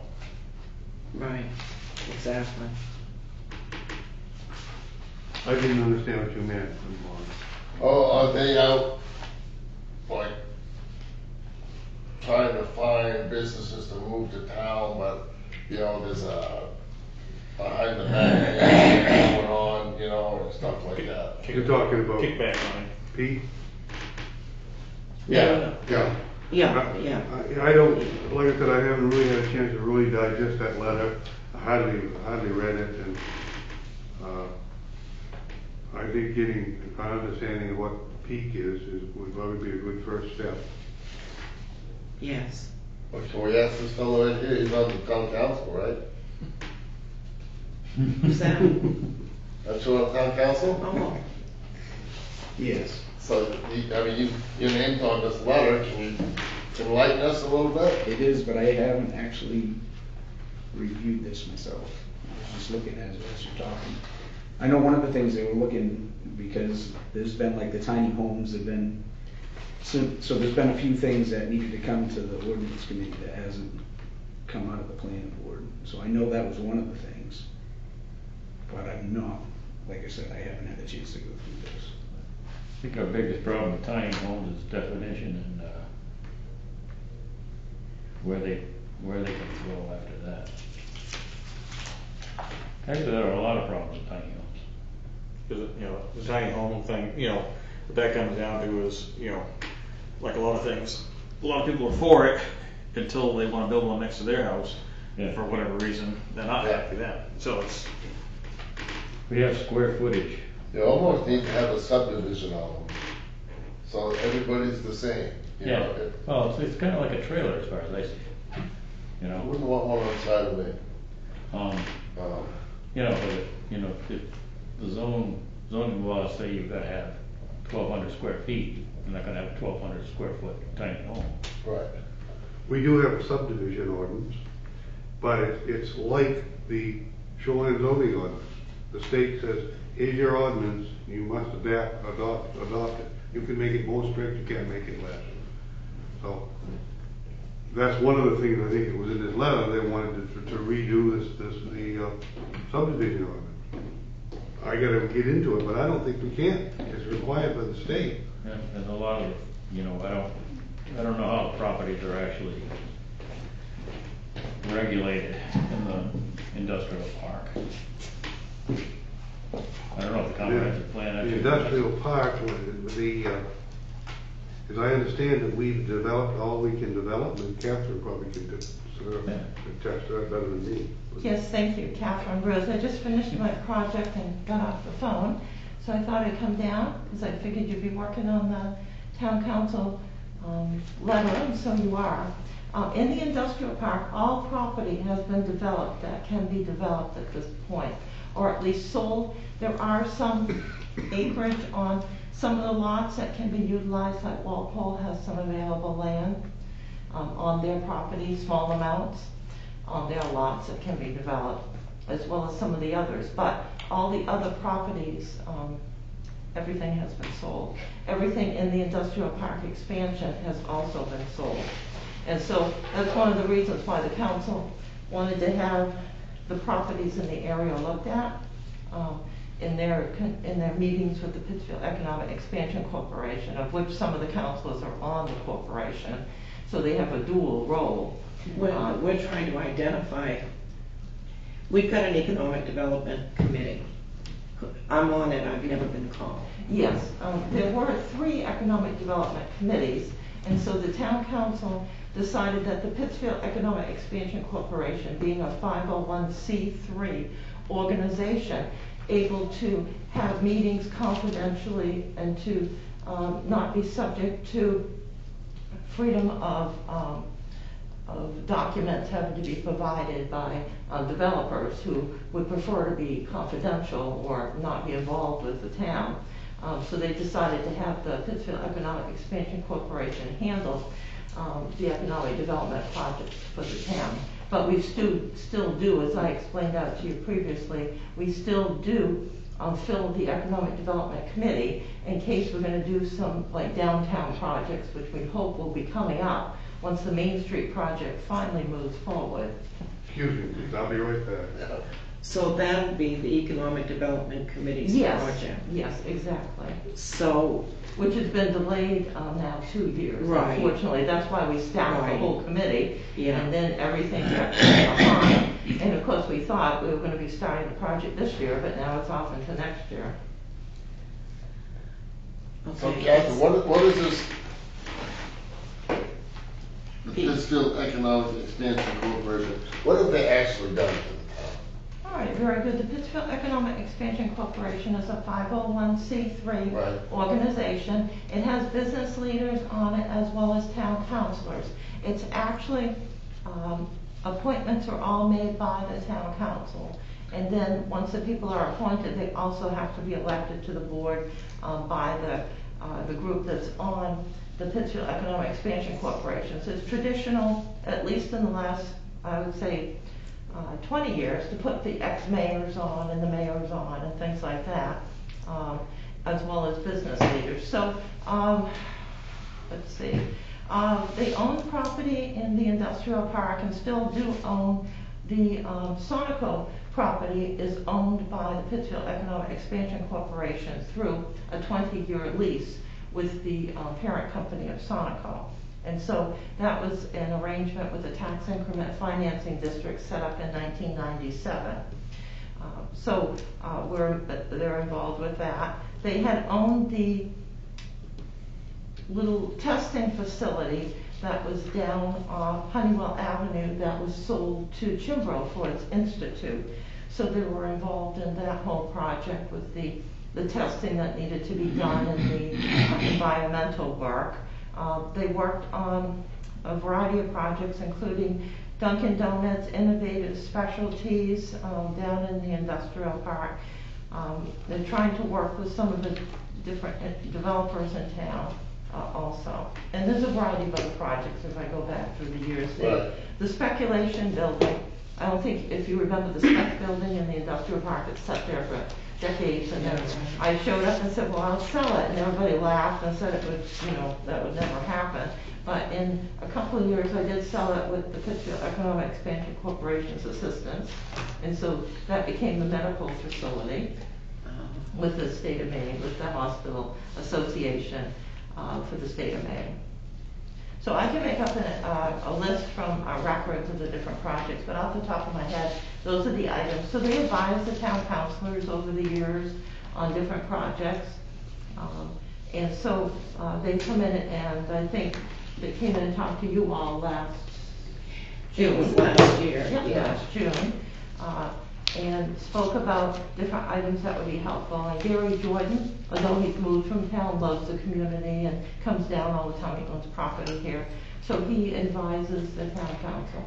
I'm curious about that, because Gary doesn't live in Pittsfield anymore. Shouldn't he be replaced with someone local? The Pittsfield Economic Expansion Corporation, because it's a 501c3, the individuals don't have to live here in town. I see. And so sometimes that's helpful if you have people that are really knowledgeable. I think amazed at the amount of knowledge that Gary Jordan has about the area.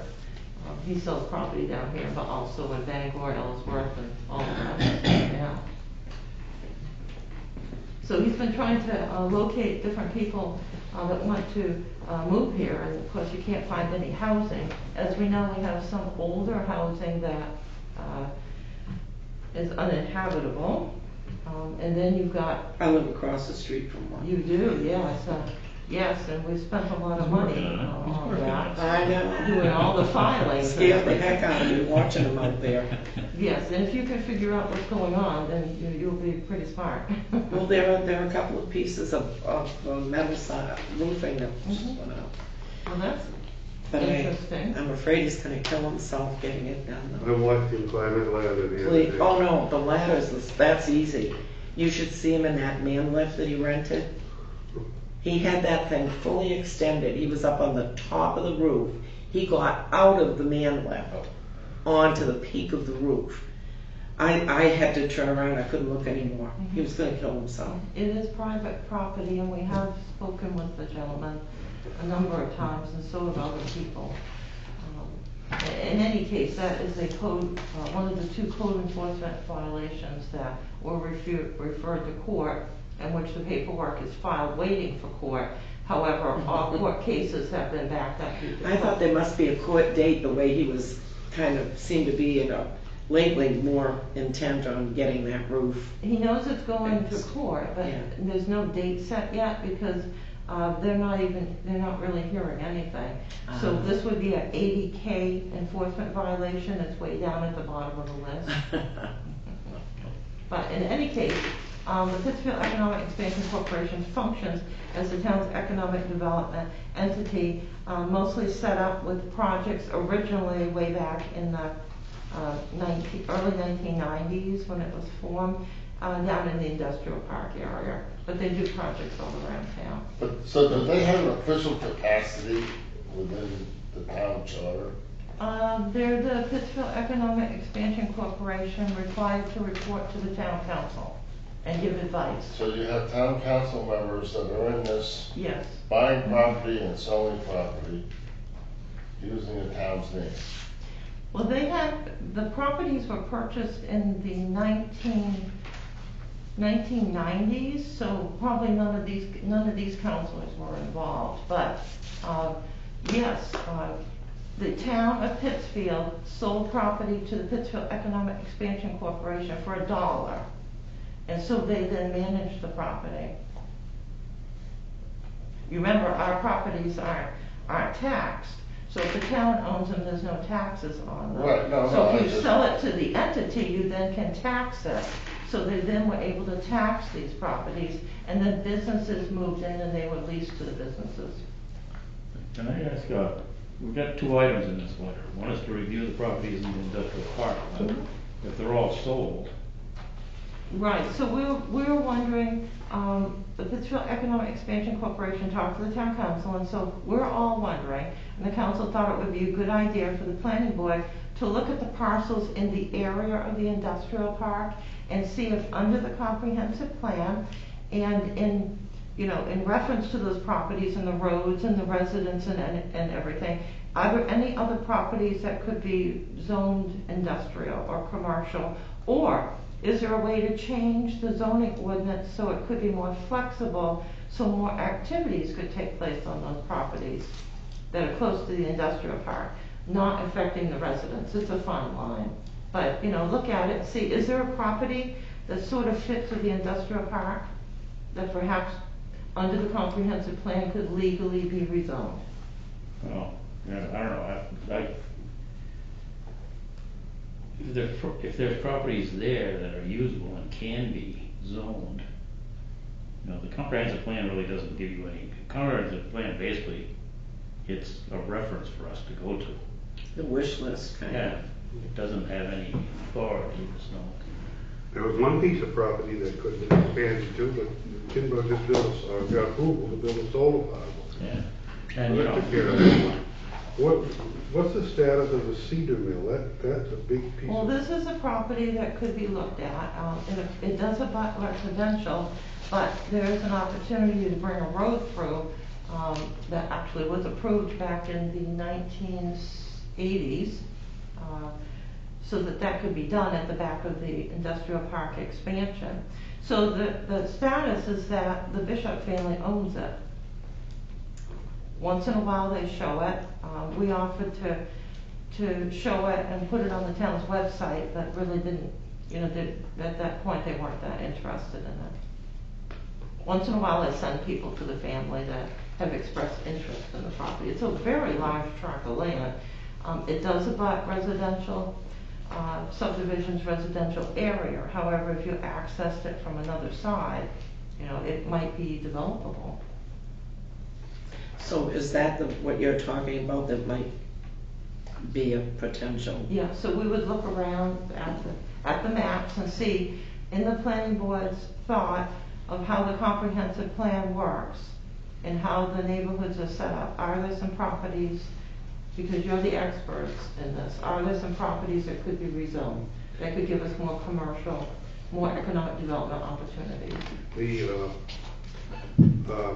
The old bowling alley is zone residential, Mm-hmm. which doesn't make a whole lot of sense. Mm-hmm. And maybe that would be one place that could be changed over to. Yep, that's in the back of the industrial park. Mm-hmm. Yeah.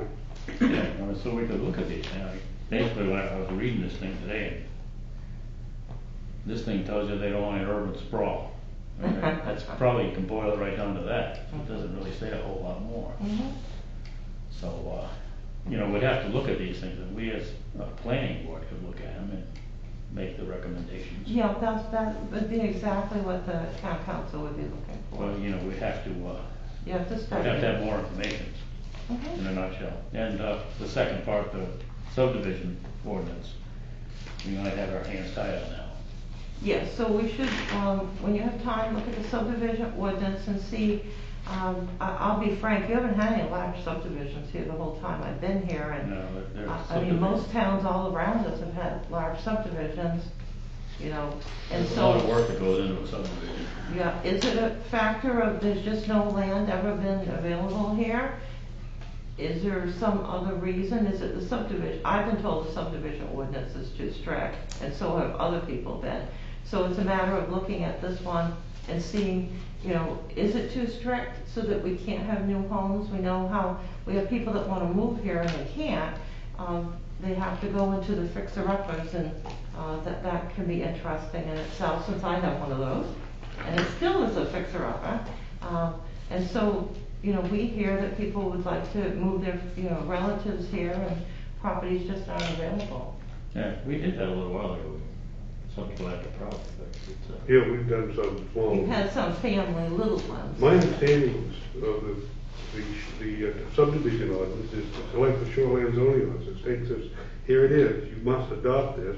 You can make it stricter but not less strict. yeah, so that's something. Because I've had state training, we went to several, training sessions with the state explaining how the subdivision ordinance works. Right, well, that's in terms of the law items, but all of the items we have in there are not all law items.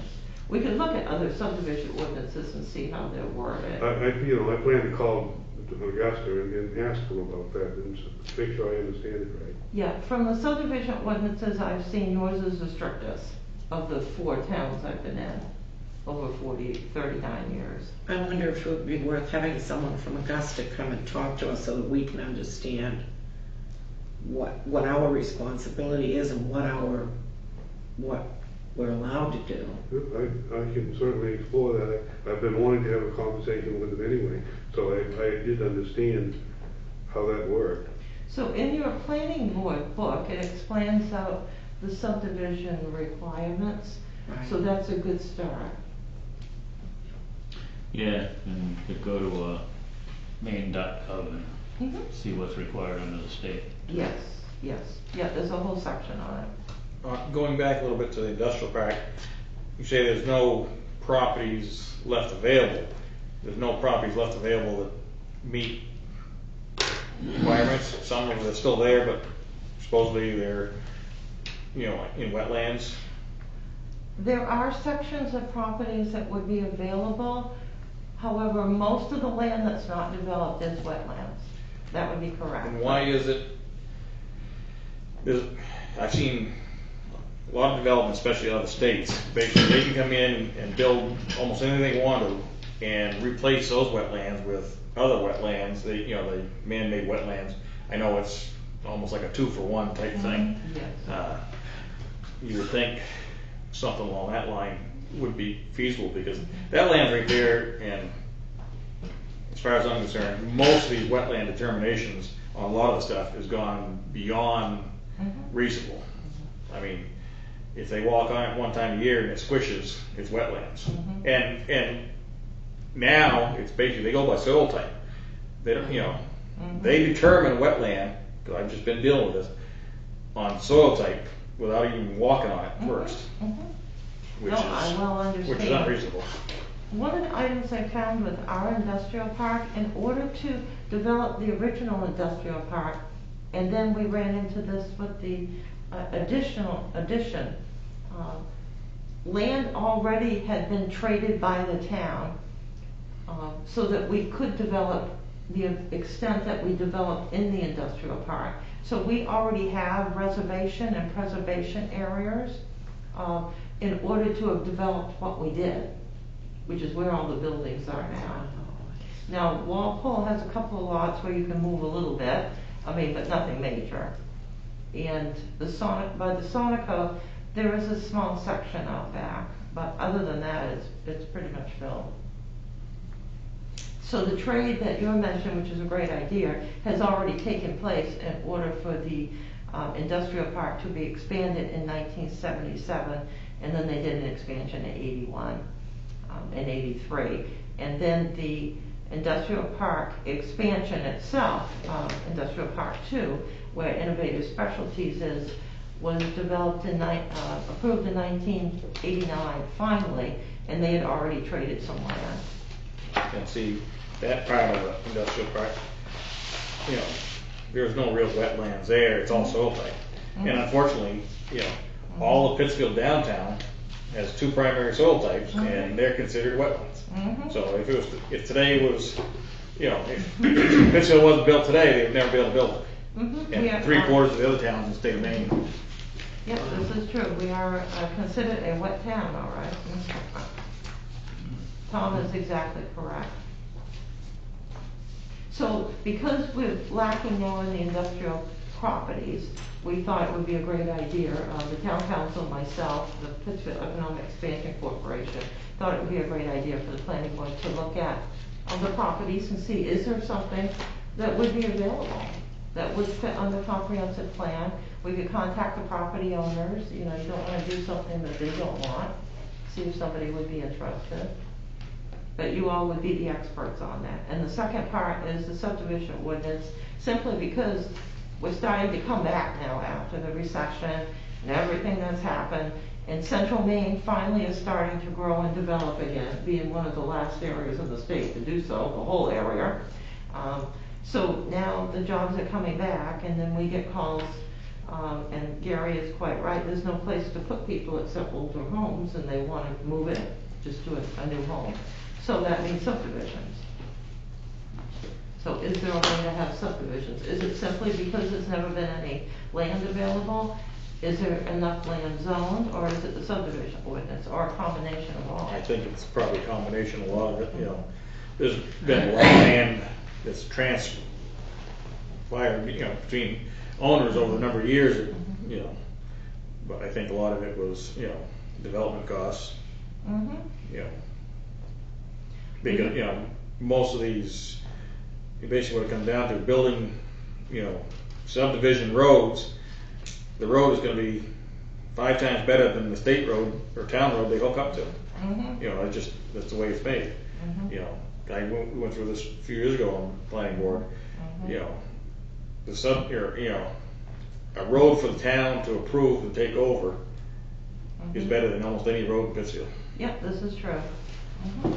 Because it's a new road.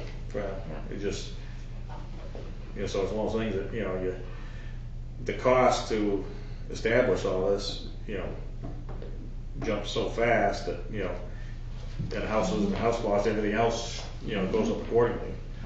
So a house that someone in theory could buy a piece of property for, say, just $10,000 for the property, build a house on, that same house in a subdivision, by the time they do the roads and sewer and everything else, that initial cost instead of being $10,000 for a house lot might be $25,000.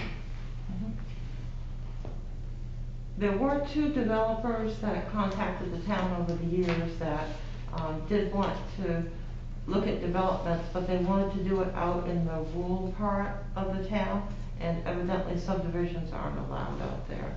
So that might be something to look at too. Is that the C4 up to us, or is that the That's state? I think that's up to us. I believe for us to develop subdivisions out in the rural district, we would have to change our comprehensive plan. Yeah, see, that's where we need to go over all this so everybody understands what's going on. Yeah, exactly. Because there may be some things you would not want to do. There may be some things you want to do. I expect the Layton subdivision, things will happen in that soon, I expect. Oh, is it going to be a subdivision or is it going to be a solar farm? Both. Both. Yeah. The lots are all divided up and there, and there's a big area to the south of those lots where they would want to put a solar farm. So do they sell the lots and build a house before they tell them there's gonna be a solar farm? Or is that a selling point for They some could do that, right? Yeah. It would be nice if that could be developed because the lots are already on paper, so they can combine them, and that's not too difficult. And so many people have tried to develop that over the years. So if somebody actually could, it would be good. And they're close, if they're smaller homes, maybe seniors would move there, they'd be close to the hospital, I mean, medical services.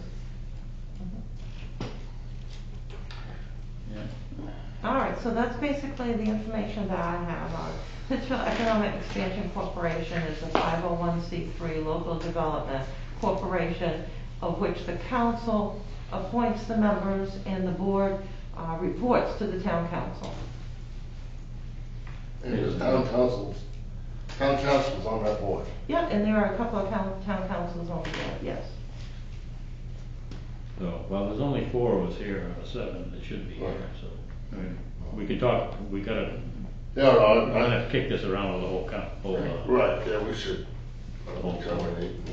But, yeah, so if there are properties that could be used for industrial. Yeah, we should look at that and see. But I mean, I just put time into reading this thing today because we had to make a condition. Well, and the other thing is, if Rite Aid, or if Walgreens moves out of the Rite Aid building, won't be long before potentially that's up for lease or rent or sale. Yeah, that's true. I'm pretty sure they're gonna do it too. Excuse me? I'm pretty sure they're gonna do it too. Right, so it's. But anyway, I was just to read the comprehensive plan, basically, Pittsfield is a classic New England town, a strong urban core and a rural expanse of undeveloped land, and that's the philosophy behind this thing. So, so when you're talking about making subdevelopments, they don't really like it. But It's not part of the. even with that, I've been here for 41 years, and in the rural district, houses put on prime farmland. Yeah. I probably can go out there, I did this when we did comprehensive 20 some odd years ago, and at that time, in less than 20 years since I was there, moved there, there was well over 100 houses in rural Pittsfield, new houses put on land. Yeah. And that's, we're not actually following this thing. Right. And we don't follow it because we're not beholden to it. Like I said, we put this together as a guide for us to use. Well, and it's not, there's no money backing that up either. Right. It's a dream sheet without any financial backing, right? Well, no, I mean, it cost us a lot of money to do it, but like I said, we refer to this when we have questions, but, if time and circumstance change, Right. it's obsolete. So if we wanna make new industrial properties, we just looking for the properties that won't conflict with the rest of the people who live in the area, basically. I mean, somebody doesn't like the,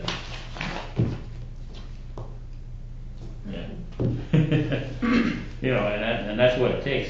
The subdivision ordinance, I don't know, I would have to actually look at the state requirements and see where we stand on that. Yeah, if we look at the state and look at ours and see Right. where the Right. difference is, and then that's what we know we can change, Yeah. or potentially change. Yeah. So, it's nice to read this and understand how we felt in 2013, but it doesn't mean that we don't have to agree with that thing in any way, shape, or form if 2020 doesn't agree with what we, you know, it's like 7 years ago. Because, well, most of that was originally done in 1994 to 7, then you got it approved in 1997. Yeah, because all we did is we just updated a few parcels of it. You know, again, when people talk about rewriting this thing, it costs a fortune, and big deal, you know. We're gonna make our plans according to what we need right now, so. Isn't it really the basis of that, of the comprehensive plan, part of the state requirement? Yes, we'd have to have it updated, yes. And if you go to main.gov and you can read all about the comprehensive plan and all the different statutes that require us to have it. Right. And then you can read a novel about what it means and what it did mean, you know, back in the 80s. So, like I said,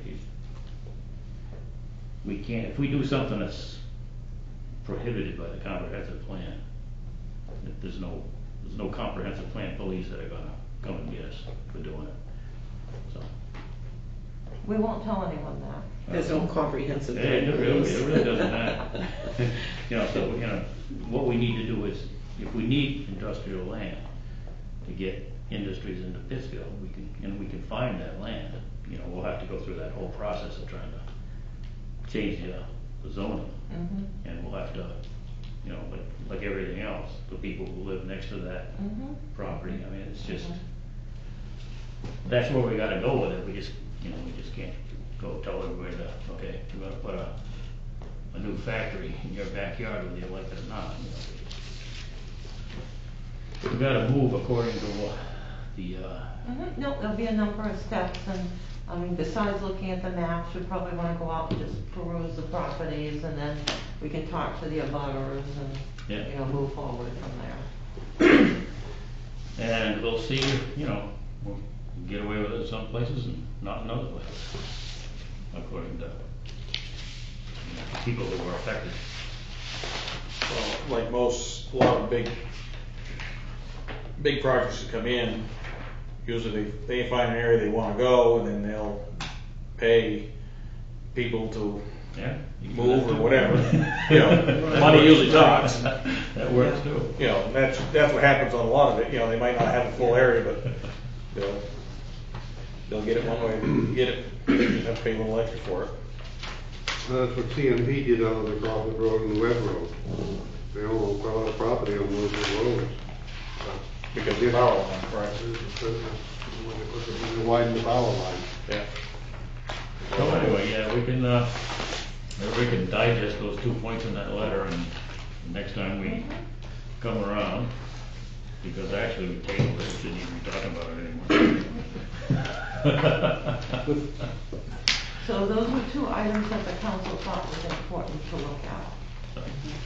We'll, we can bring it back up next time we meet, and, you know, hopefully we got more people here to consider it. I'd like to make a comment if I could. I came tonight because I have concerns as a resident that we're allowing solar to gobble up a lot of our property in town. And now hearing more solar possibly coming in the future, I'd like to really restate those concerns to the board, because there's some of the property that's been gobbled up recently is like with the Chimbrow one. They had there was no other use for the land. It was a wetland area, And some of the solar on the Main Street some of the solar on the Main Street property is in a wetland area. But again, that's kind of like real prime area, right, close to town.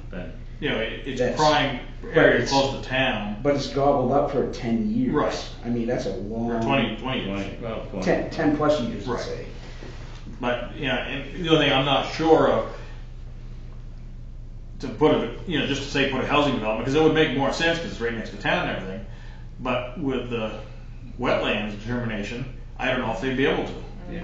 You know, so it's one of those things you know, because there's a lot of land out there that's considered wetlands, but it's farmed wetlands, and essentially they can farm it forever. There's no restrictions, you know, or very little restrictions.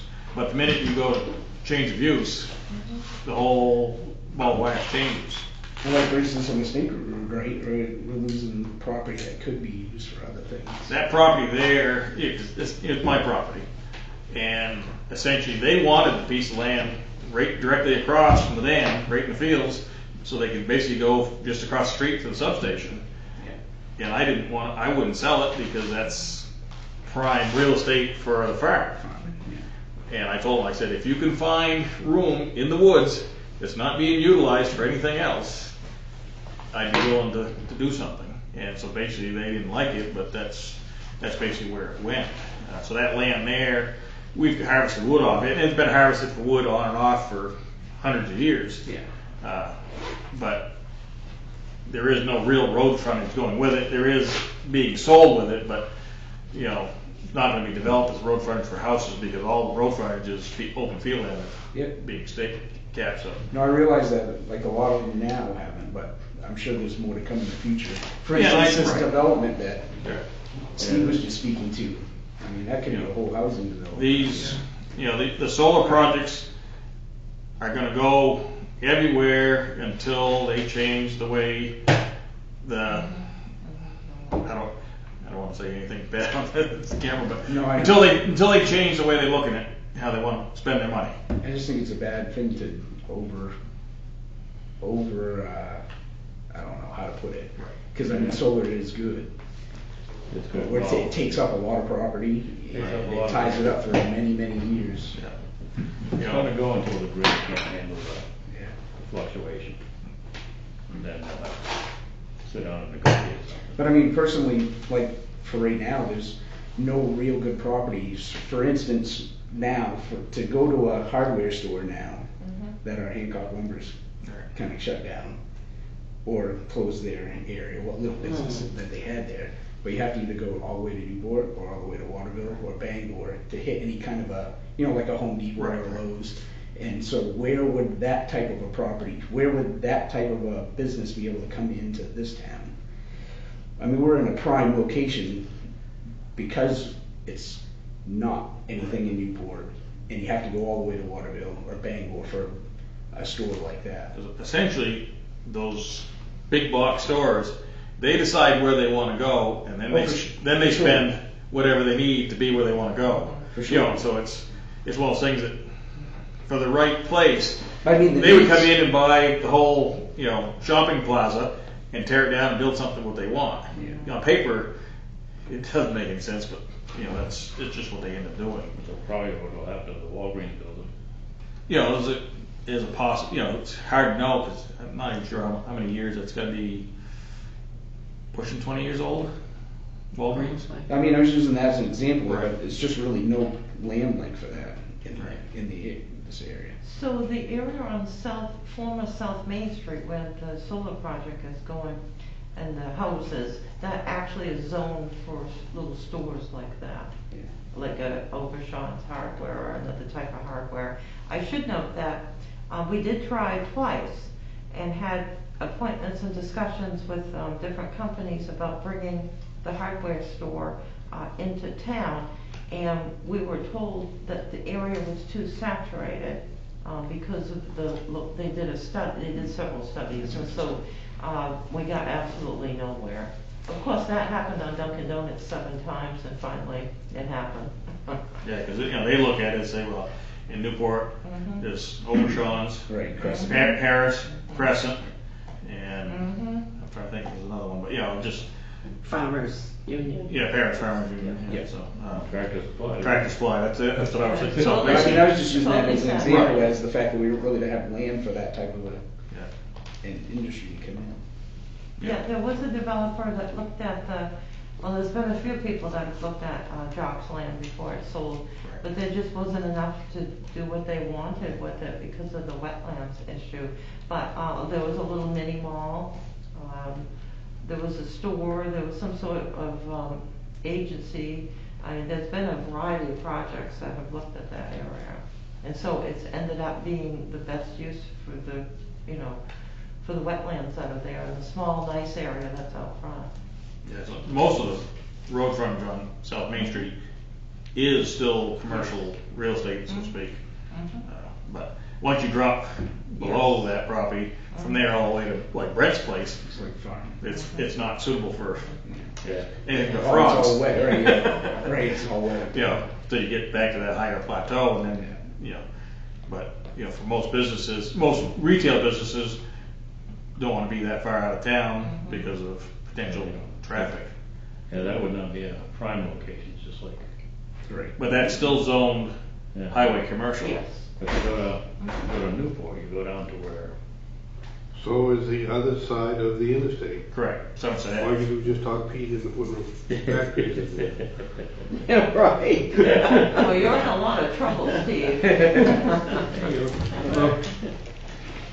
I was just having so much fun, I couldn't see. yeah, well, we're just kinda kicking these cans down the road.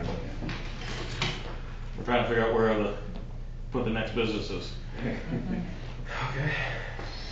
But, basically, the ones that that have highway access or highway traffic will usually pay to get what they want. Everybody else will kind of fit in.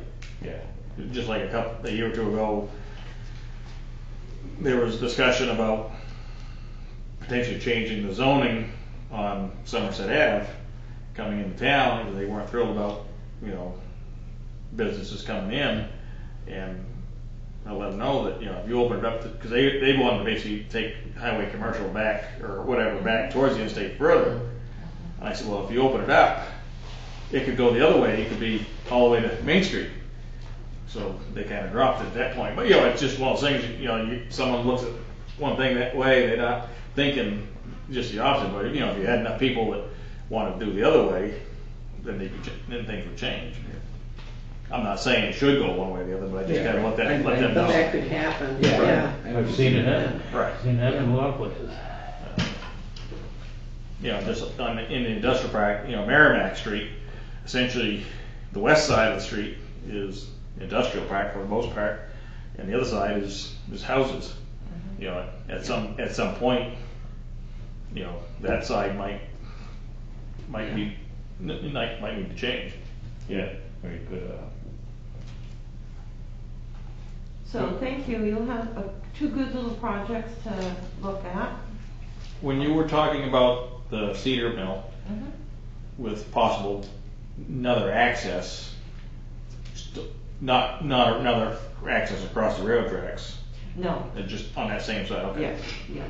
'Cause I was gonna say- Actually, on the subdivision plan that was approved for the industrial park expansion, the road actually goes through to Dorothy Street area, Okay. which then would give the Cedar Mill property that ability, if any project ever went on there again, that was commercial or industrial, their site plan approval could state they have to use one road. So there's different items that we can look at. Rob, we were talking about looking at all the properties around the industrial park, seeing if anything fit in for industrial, commercial, and then, once we identified those, looking at those, and then talking to the neighbors and everything, and seeing what people thought. Yeah, I think that's great. I think the industrial park's a good spot for additional development. I was, and I know this came up, I think it was last year, you had been talking in one of the council meetings about changing some environmental zoning to shift the protected land or something like that over to the town farm. Am I remembering this correctly? Is that what we're talking about here? In the industrial park, we already had traded the land, so there's several protected areas in town and abutting the industrial park. In order to have the original industrial park that was approved in '77, the town fully utilized that ability back then. And then in 1989, when the industrial park expansion was approved, other properties were brought in. And so it had been brought up at the council meeting you're thinking of trying to trade some more lands. And where did that go? Have we done that?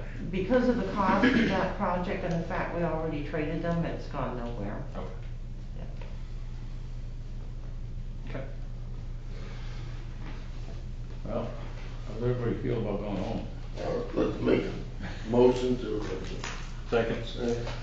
All in favor? Third. Yeah, I don't feel like I've been here for very long. All right, thank you. Well, thank you for coming back.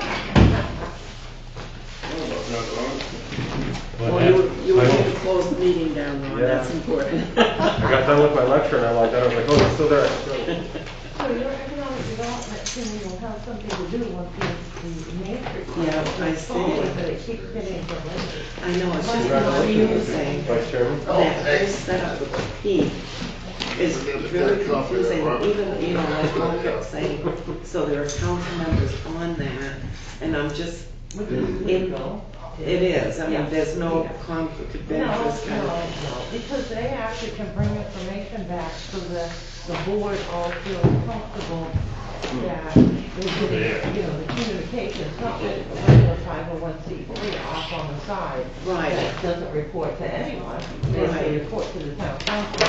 Okay. You have counselors who report to the council.